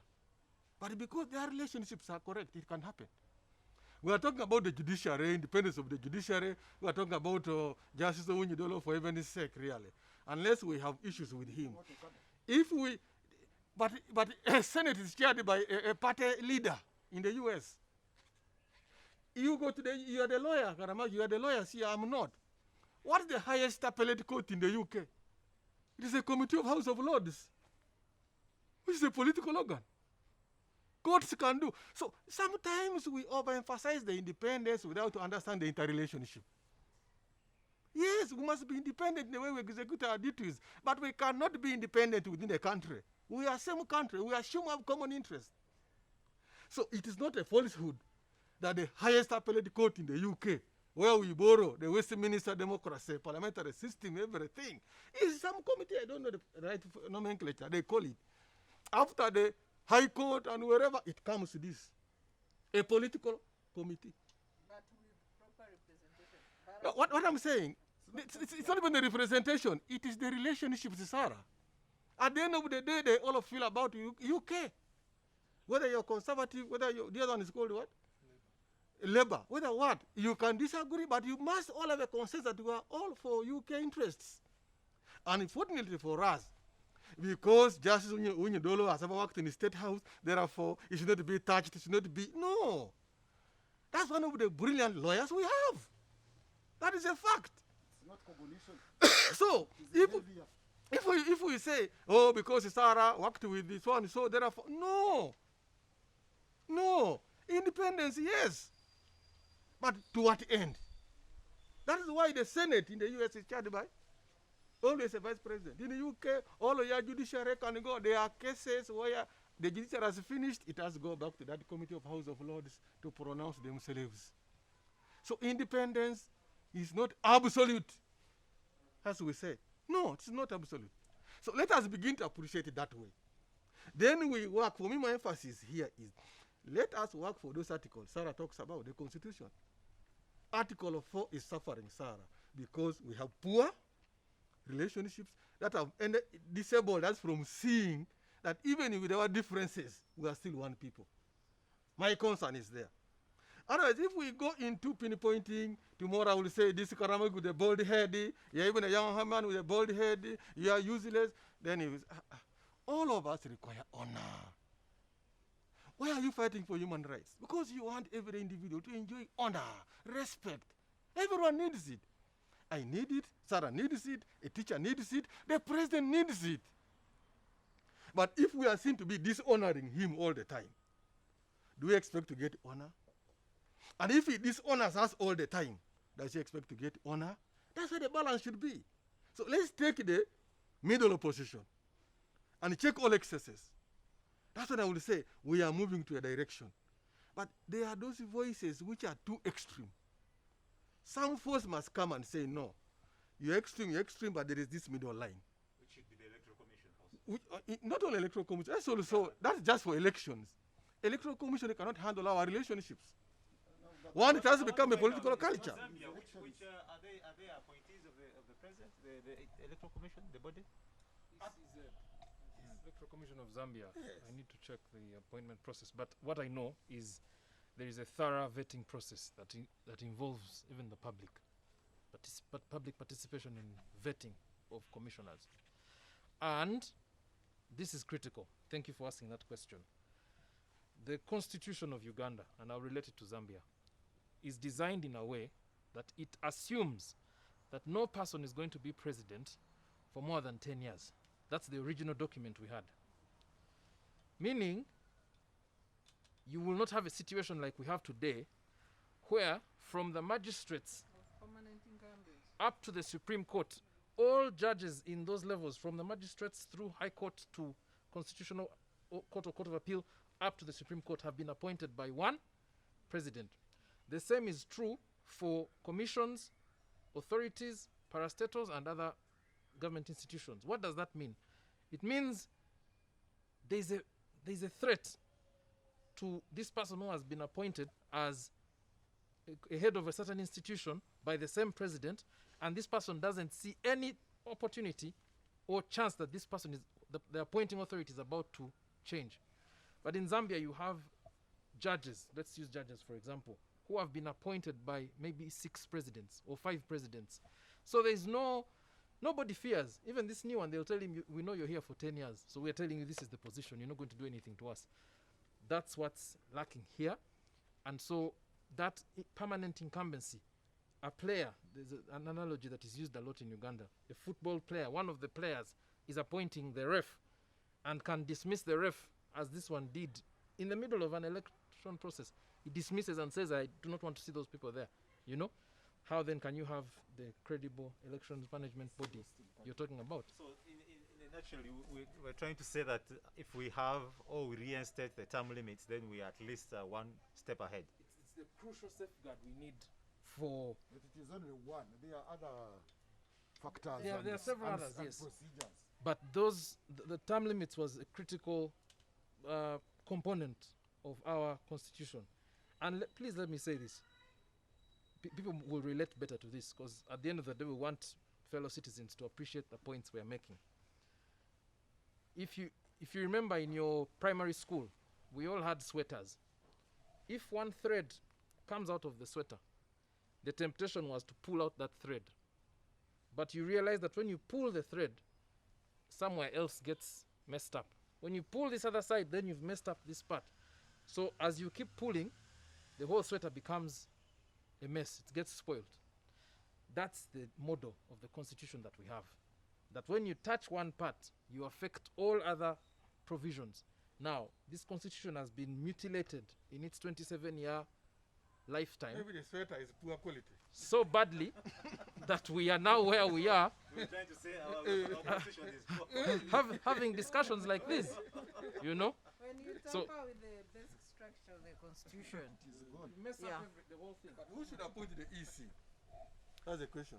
no. The framers of the constitution never envisaged a situation of a permanent president. So the framers put powers of the president, knowing that one individual can exercise those powers for a maximum of 10 years. But we are now talking of 40 years and still going.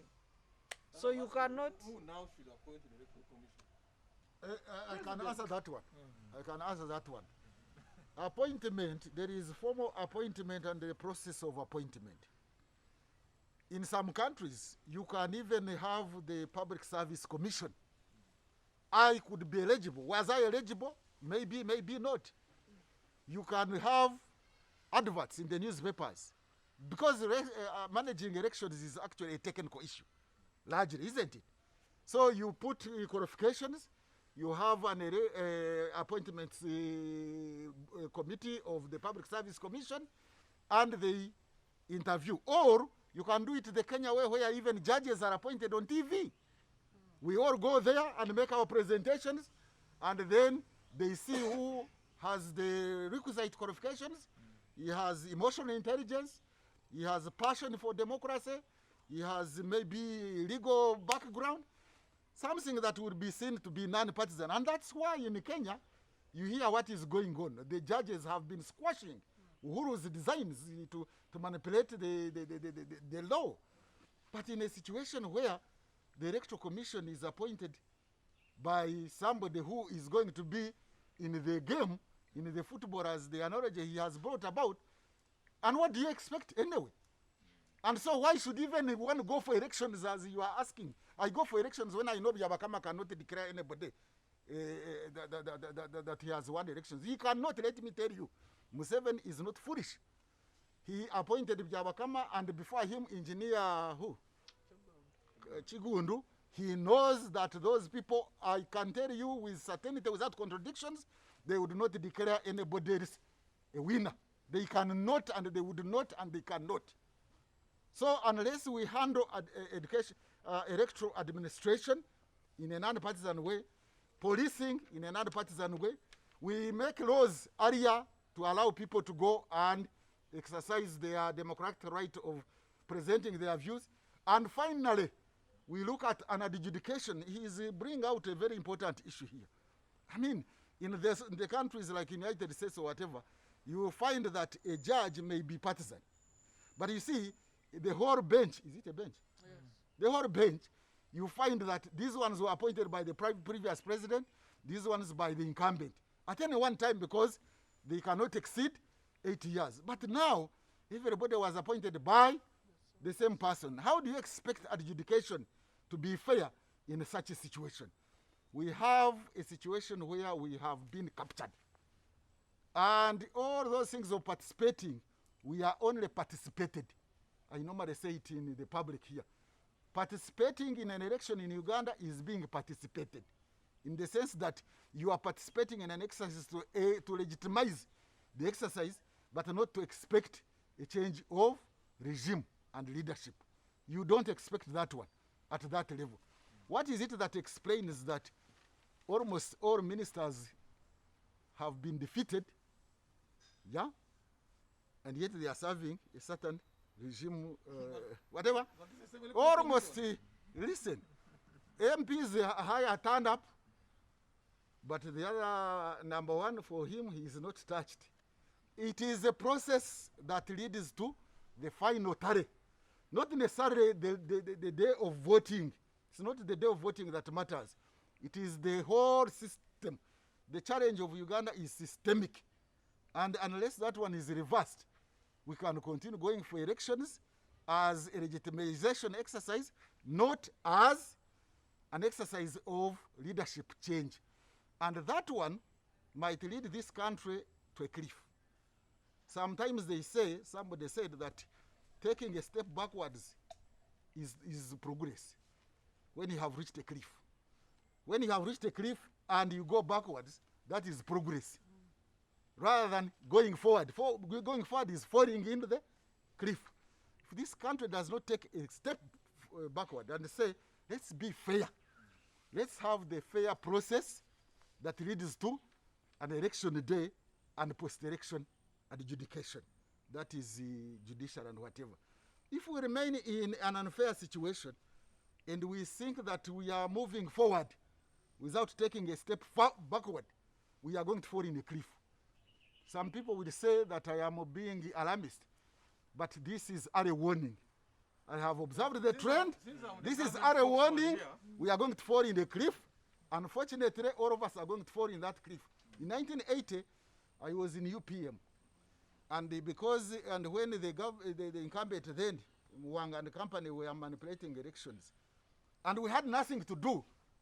We did say that when they were giving an analogy that when you see a pipe, a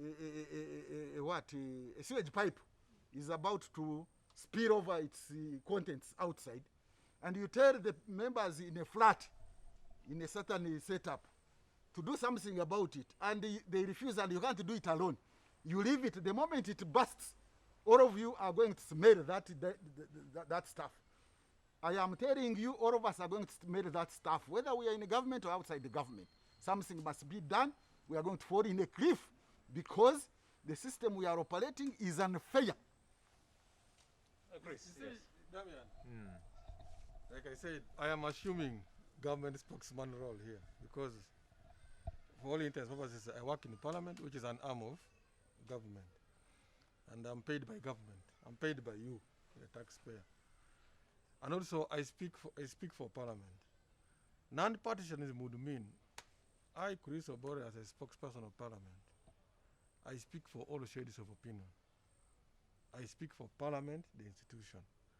I cannot come out and speak against NO, or against FDC, or against the GMA. Then I become partisan, because they are all in Parliament. Whatever I speak out on behalf of Parliament is to do with the work of Parliament. I'm imagining myself as a civil society actor. First, I want credibility as an actor, civil society actor. And therefore, I am seeing what is not right. I'm watching government as a civil society actor, if I'm one.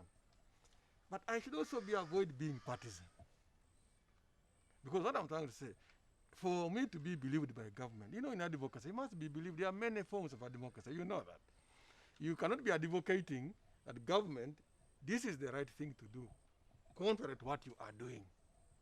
But again, you are telling them in a partisan manner. Do you expect a response? Then you leave the partisan approach to the political actors. Because there's actually, it is clear they are partisan. They want the power. But I don't think Sarah wants power per se. Sarah wants good for the country. And that good can be delivered by the opposition or can be delivered by government in power. So Sarah has to tell government in power, this is your duty. Do it. You're not doing it right. But Sarah cannot say, I don't trust in you. You cannot advocate for me to change my behavior by telling me you don't trust me. So it makes you my opponent. That's what I'm trying to make. You become directly my opponent. You become like that one who wants my power. And it is what I'm trying to advocate for. That it is okay, critique government, but most of the criticism must go to government because it holds the taxes, it is in the power, it has got the mandate. But avoid the temptation of becoming those who are opposing government. So partisanship exists in the way we do things. That's what I've got to understand. Yes, President Museveni has stayed longer in power. Can we find a way to tell him that your longevity is leading to ABCD? By also saying, okay, you have done this, appreciate him. What do you think we should be saying now? But no, what I'm trying to say, I should have me as Obore, I would anchor the problem of governance in this country to the issues that are leading to that poor governance.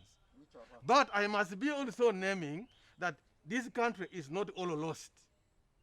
Okay, so You get it? are you advocating for pampering advocacy? That's not pampering.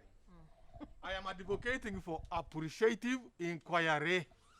I started here that, you know, Sarah, you have nice hair.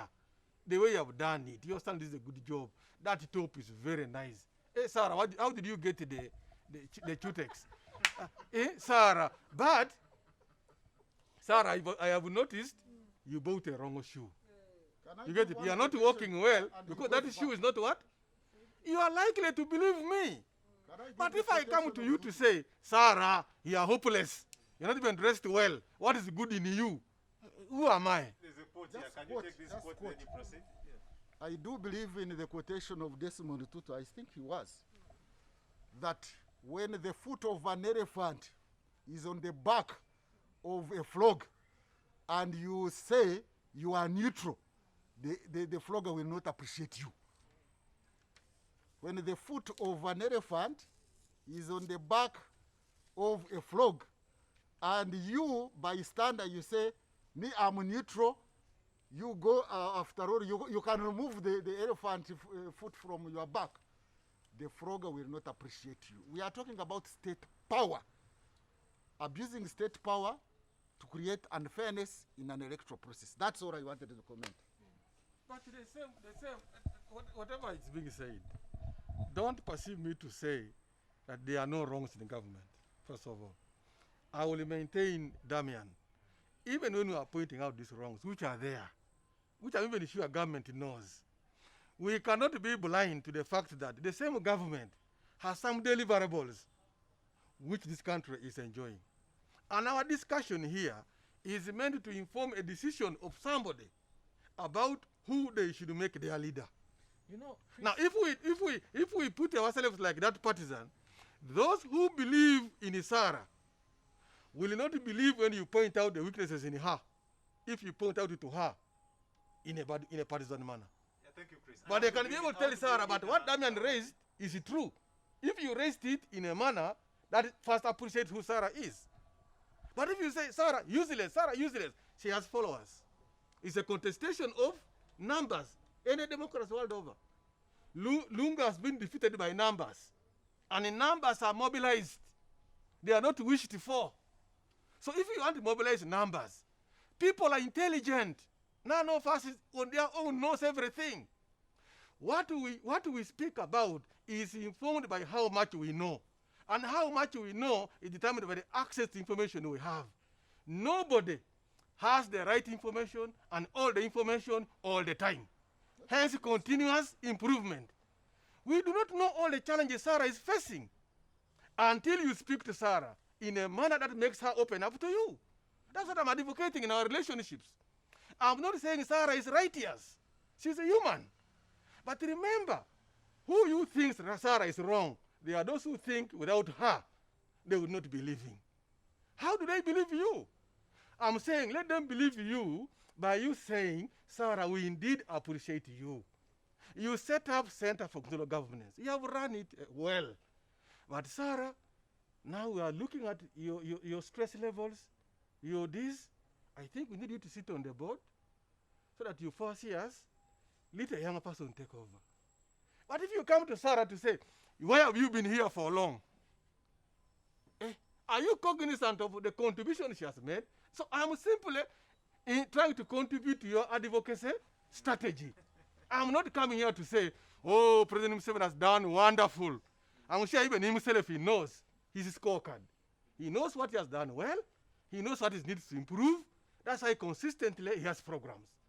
But for us to keep saying, oh, Museveni, do you know behind there are Musevenists? How do you want to win them? That point of appreciation. Karamagi. It's called appreciative inquiry. Karamagi, how far are you willing to appreciate the president to allow for a possible change that we could see? Don't you see how handsome he is? You know, he went to school through UCU. How much can you appreciate the president to induce him to really give it? I have two questions in my mind and they're on the same issue. Two of the most of the loudest campaigns that there have been by civil society for the last maybe 20 years is the campaign on the issue of districtization. Let me coin that word, districtization. That you get a district like Bushenyi, split it into 6, pick Kapchora, split it into Kwon and Bukwo, and under the banner of bringing services closer to the people. Advocates Coalition for Development and the Environment conducts an analysis and says the increase from 58 to 78 has not had an effect in terms of increasing access to services for the ordinary Ugandan. In the next financial year, more districtization is done. Now, and this has been continuing over the years. Today, we have 149 districts. It's a question to you. How else should Accord and others, CCG, GLIS and others, package the message to stop this district? And there are more districts coming, by the way, which we clearly see has not worked in favor. And the cities. And cities. It's just a name. Like you say Mbarara City. Mbarara is a city. So, I would like to hear from you. And then on the second issue, on the question of campaign finance, I think it's one of the other areas we need a revolution around. Your members of parliament, our members of parliament, spend upwards of 1 billion, 1.5 billion, 700 million, 500 million. How else should Alliance for Campaign Finance Monitoring tell these people that this is harmful for the democratic process, for the democratic culture? A society where I am running to be MP, but you, the people I'm going to serve, want me to pay you to go and serve you. How does that work? So, how else should we frame advocacy messages, particularly on the issue of districtization, for example, so that we don't offend the other people who have supporters? Because it just doesn't work. Wonderful. This is you know what I was saying to you. It is an issue-based submission. The research was saying districts not viable, but you're saying they went ahead and created what? More districts. How then can we? What was the reason for saying create more? Me, I would come now to the appropriation. Have you asked Parliament, what are you giving the districts? They In are terms giving of the same amount. the same amount That to was every given to Bushenyi is the same that goes to the 6 that make up Bushenyi. each district. If it was 100 billion to Bushenyi as a district, those 6 have to fight for that 100 vote that is sent. There is no increment. One, I would say each district now has its own challenges. That mode of budgeting should be revisited. Because even when you split them, I know, the mother Bushenyi cannot be the same as Mitoma or Bueju. How can he say You get the face? No. It's not about him. he's the PS That guy does not make any budget. You see the point? So that is the precisely. But it also comes back to the elections because he said, how do you finance the elections? It arises from the lack of service delivery, rendering the electorate dependent on leaders. But I'm saying, why don't we now be following? Does this money go to the district in the first place? I also have that some of it goes and comes back. Why? We have seen cases where we hear government has returned money, district have returned money to the treasury. But this money was meant for the people. We should ask why. And when it's returned, where is it going? Those are legitimate questions. Why are districts unable to consume the money? They have a lot of challenges there. We can fill that gap and say, if you are releasing 10 billion for Mitoma, has it gone to Mitoma? What was it supposed to do? I can tell you, I just come from Bukedea. Last week, there's one sub-county called Aminit. For all of financial year, what was budgeted was eaten at the district. I can get you documents.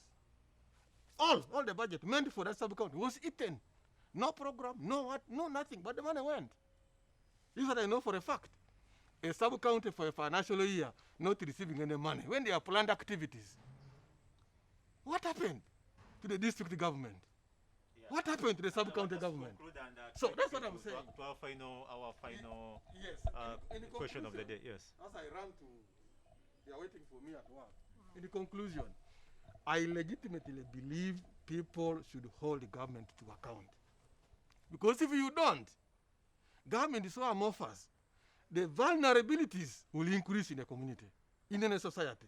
Okay. However, in holding them to account, those who are not in direct political activity should at least avoid the temptation to sound like they have replaced the political parties. And therefore, hold both those in power and those aspiring to be in power accountable. Because for those aspiring to be, you are trying to break a culture. That we are fighting those in power against this. But you must not demonstrate that you have the same traits. That will continue if you also get what? Get power. That's all I'm asking for. That's what I'm saying. Let's deploy more appreciative inquiry. It may be very painful because of the challenges we see day to day. But at least we should attempt to show that we are not simply saying, Obore, get out of power. There is a reason. These are the reasons. But we're also saying, Damian, you want to replace Obore, but you have Oboreism. There may be people who will say, yeah, something is right there. So don't hurt Sarah because you hate her. Sarah has got so many Bireetes, and you not win them. It builds into more extremism, which we don't want. That's all I'm saying. Thank you very much, Chris. I need to come to Sarah, and possibly we need to move away from there, the politics of democracy and Zambia. We just the most recent. Let's move to the Afghanistan question, and because we're almost getting into the conclusion. The Taliban, we saw the Taliban taking over Afghanistan. Is this a show of America losing its superpower status and now trying to have an inward looking of itself? But also, we have the UPDF in Somalia.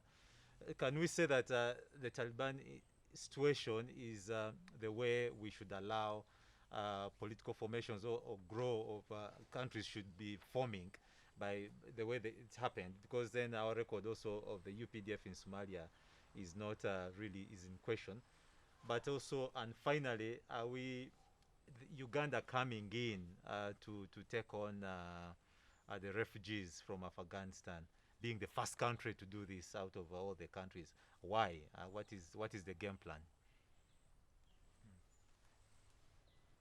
Yeah, I think first of all, we need to note that America's occupation of Afghanistan was occasioned by the 9/11 events and what followed thereafter.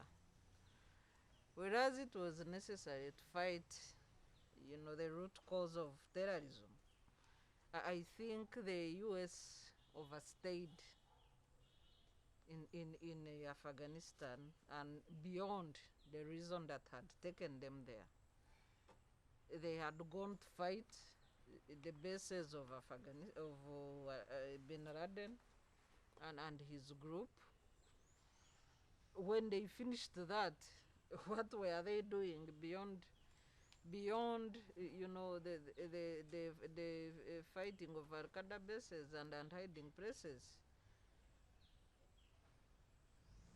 The timeline for American presence in Afghanistan after 9/11, they did move there on 7th October 2001, and UK joined them under the NATO alliance with the forces. So we had as much as it's seen as a defeat of America, I don't know why we are losing sight of NATO, the NATO alliance, and the presence of UK with the troops in Afghanistan. Then on 7th December 2001, the alliance defeated the Taliban and took over control of government, organized the leadership, alternative leadership. I don't know whether their intention was to change the culture, and all that happened. Then when Trump assumed power in the US on 29th February 2020, he entered a negotiation with the Taliban to withdraw American forces. And when Biden took over after defeating Trump in the elections, there was this standing agreement to pull out of Afghanistan.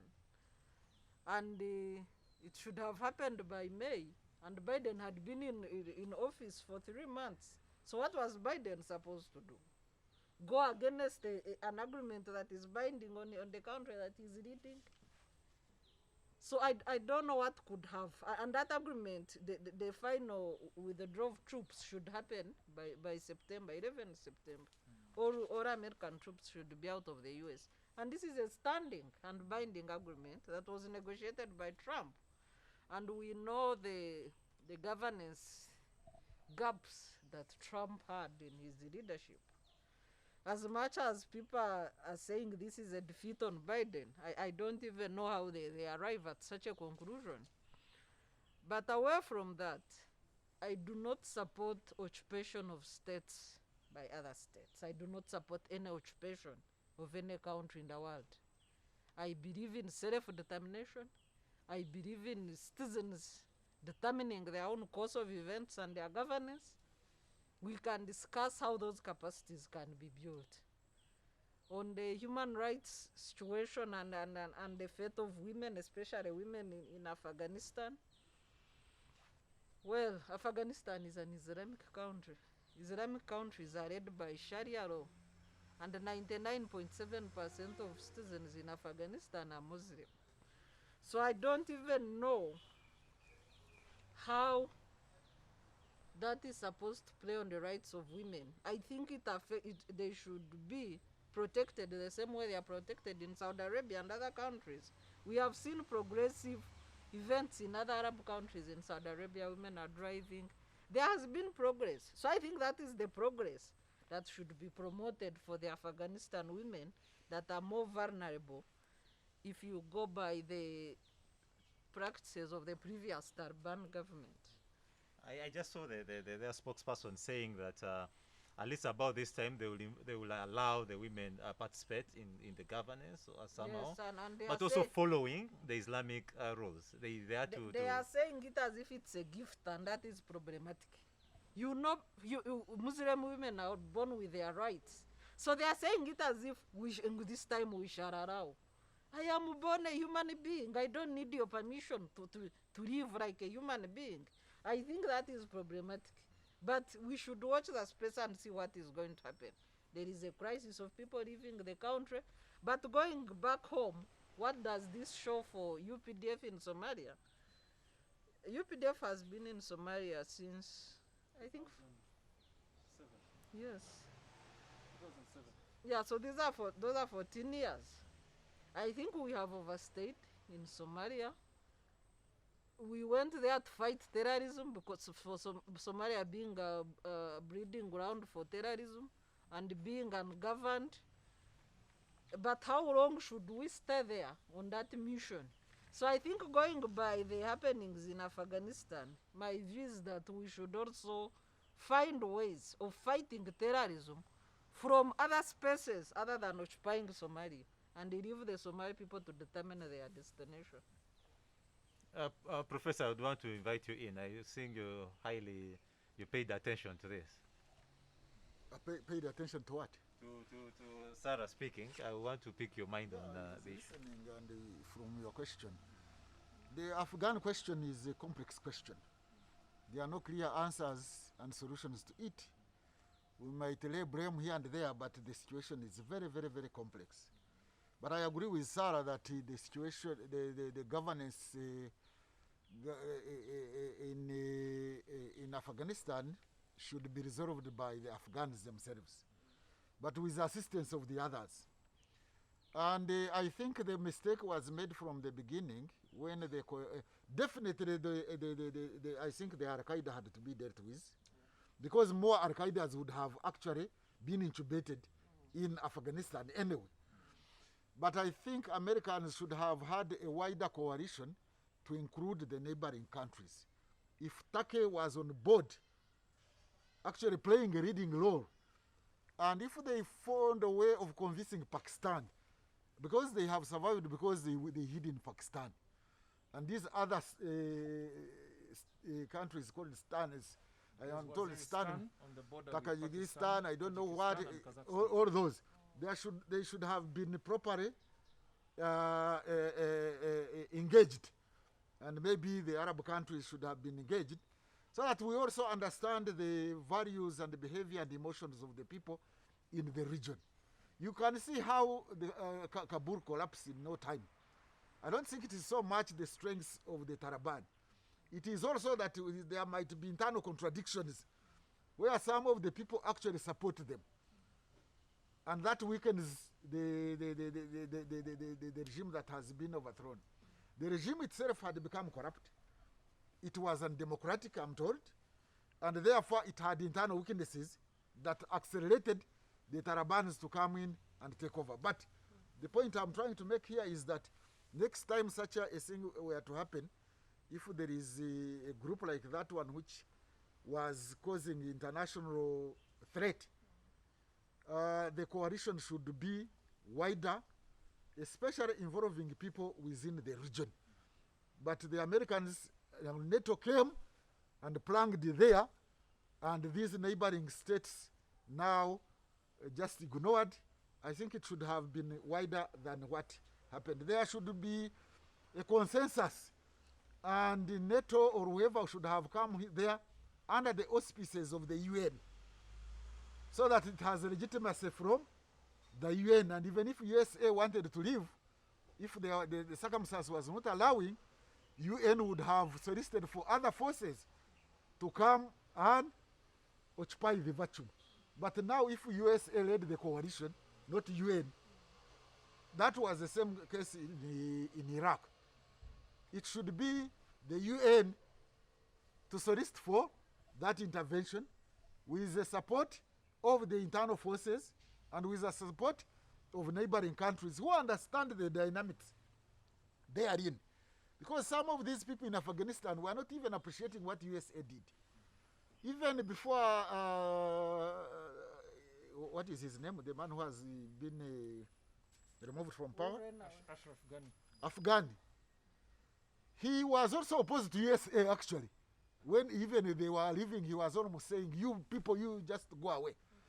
So the speed at which the regime failed indicates that the regime had basic issues. It was like here when Obore was overthrown in 1985.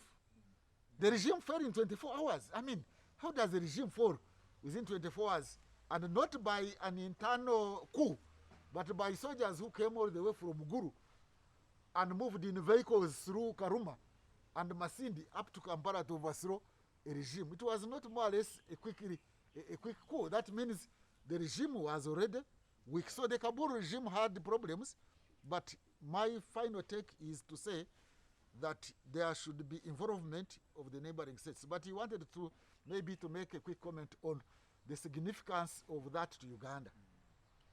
I think it has got a lot of significance.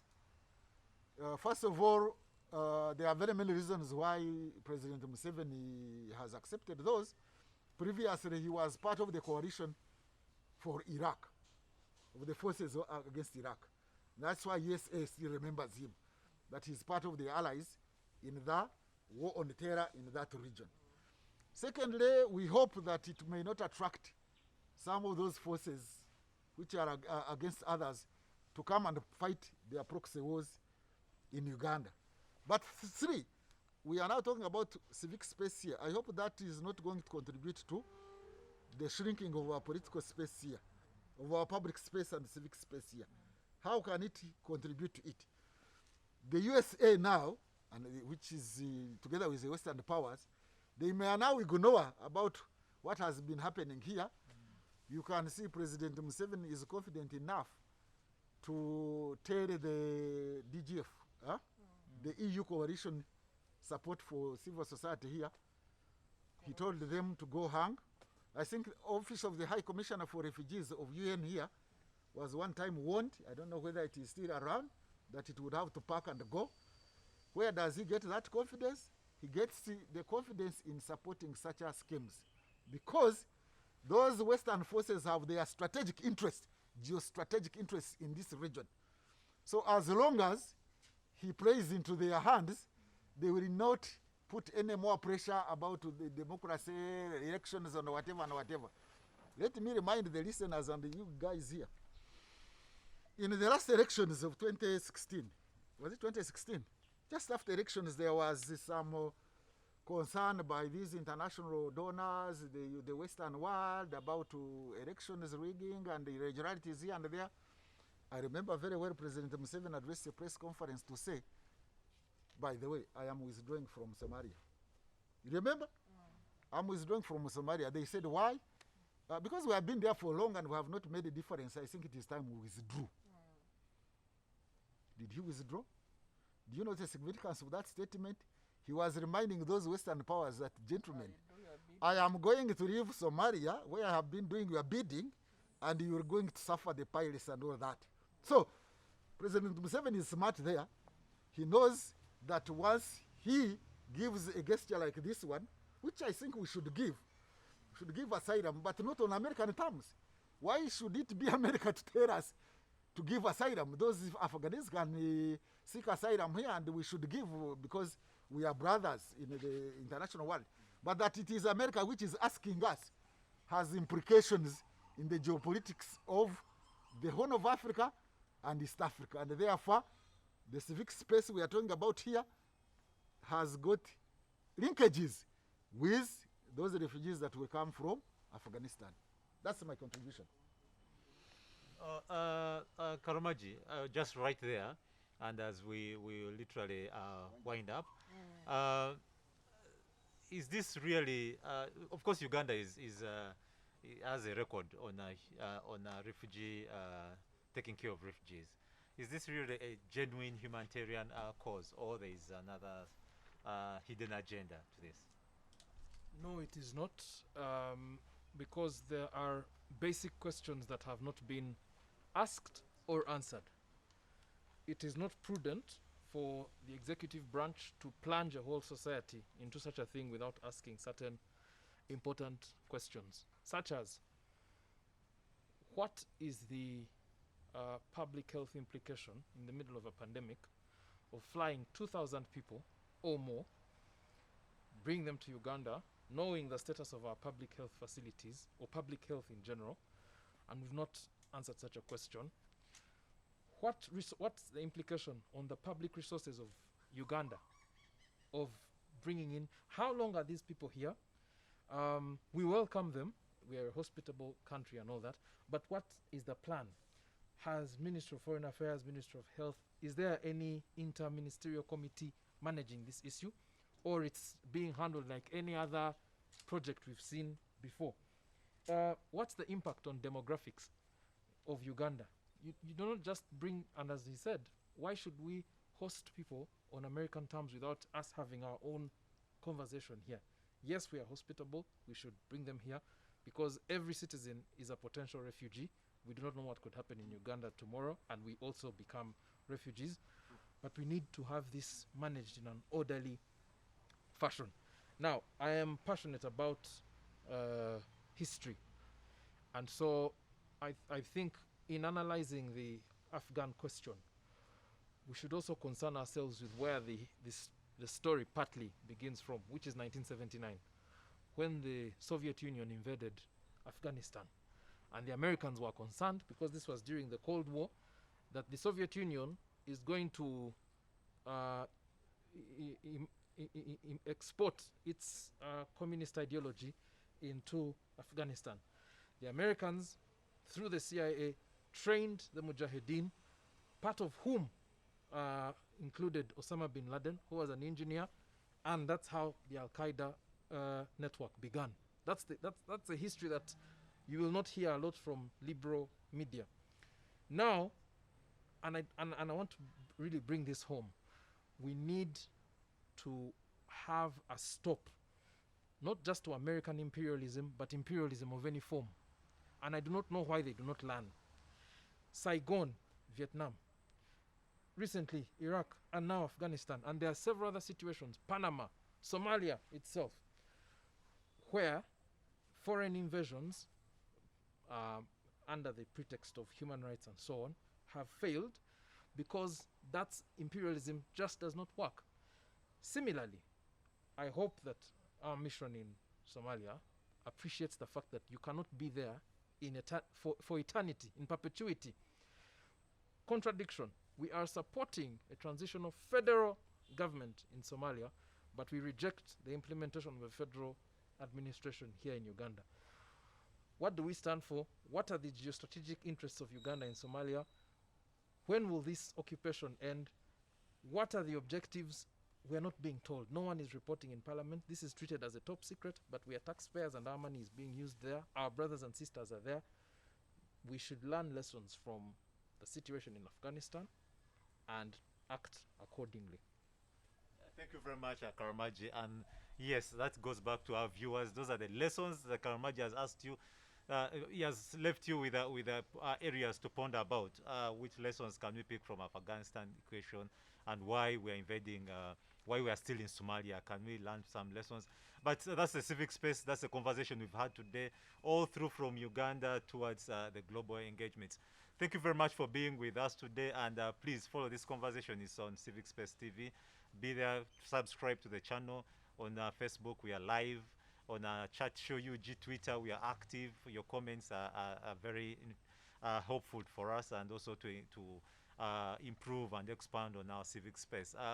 My name is Demiano Masesa. I've been your host today, and also my guests today are Andrew, Karamagi, Mwambutsya Ndebesa, and Sarah Bireete, and of course Chris Obore, who later just left. Thank you very much for honoring the invitation and being part of this conversation this Friday. Let's meet next Friday. Thank you, and good evening.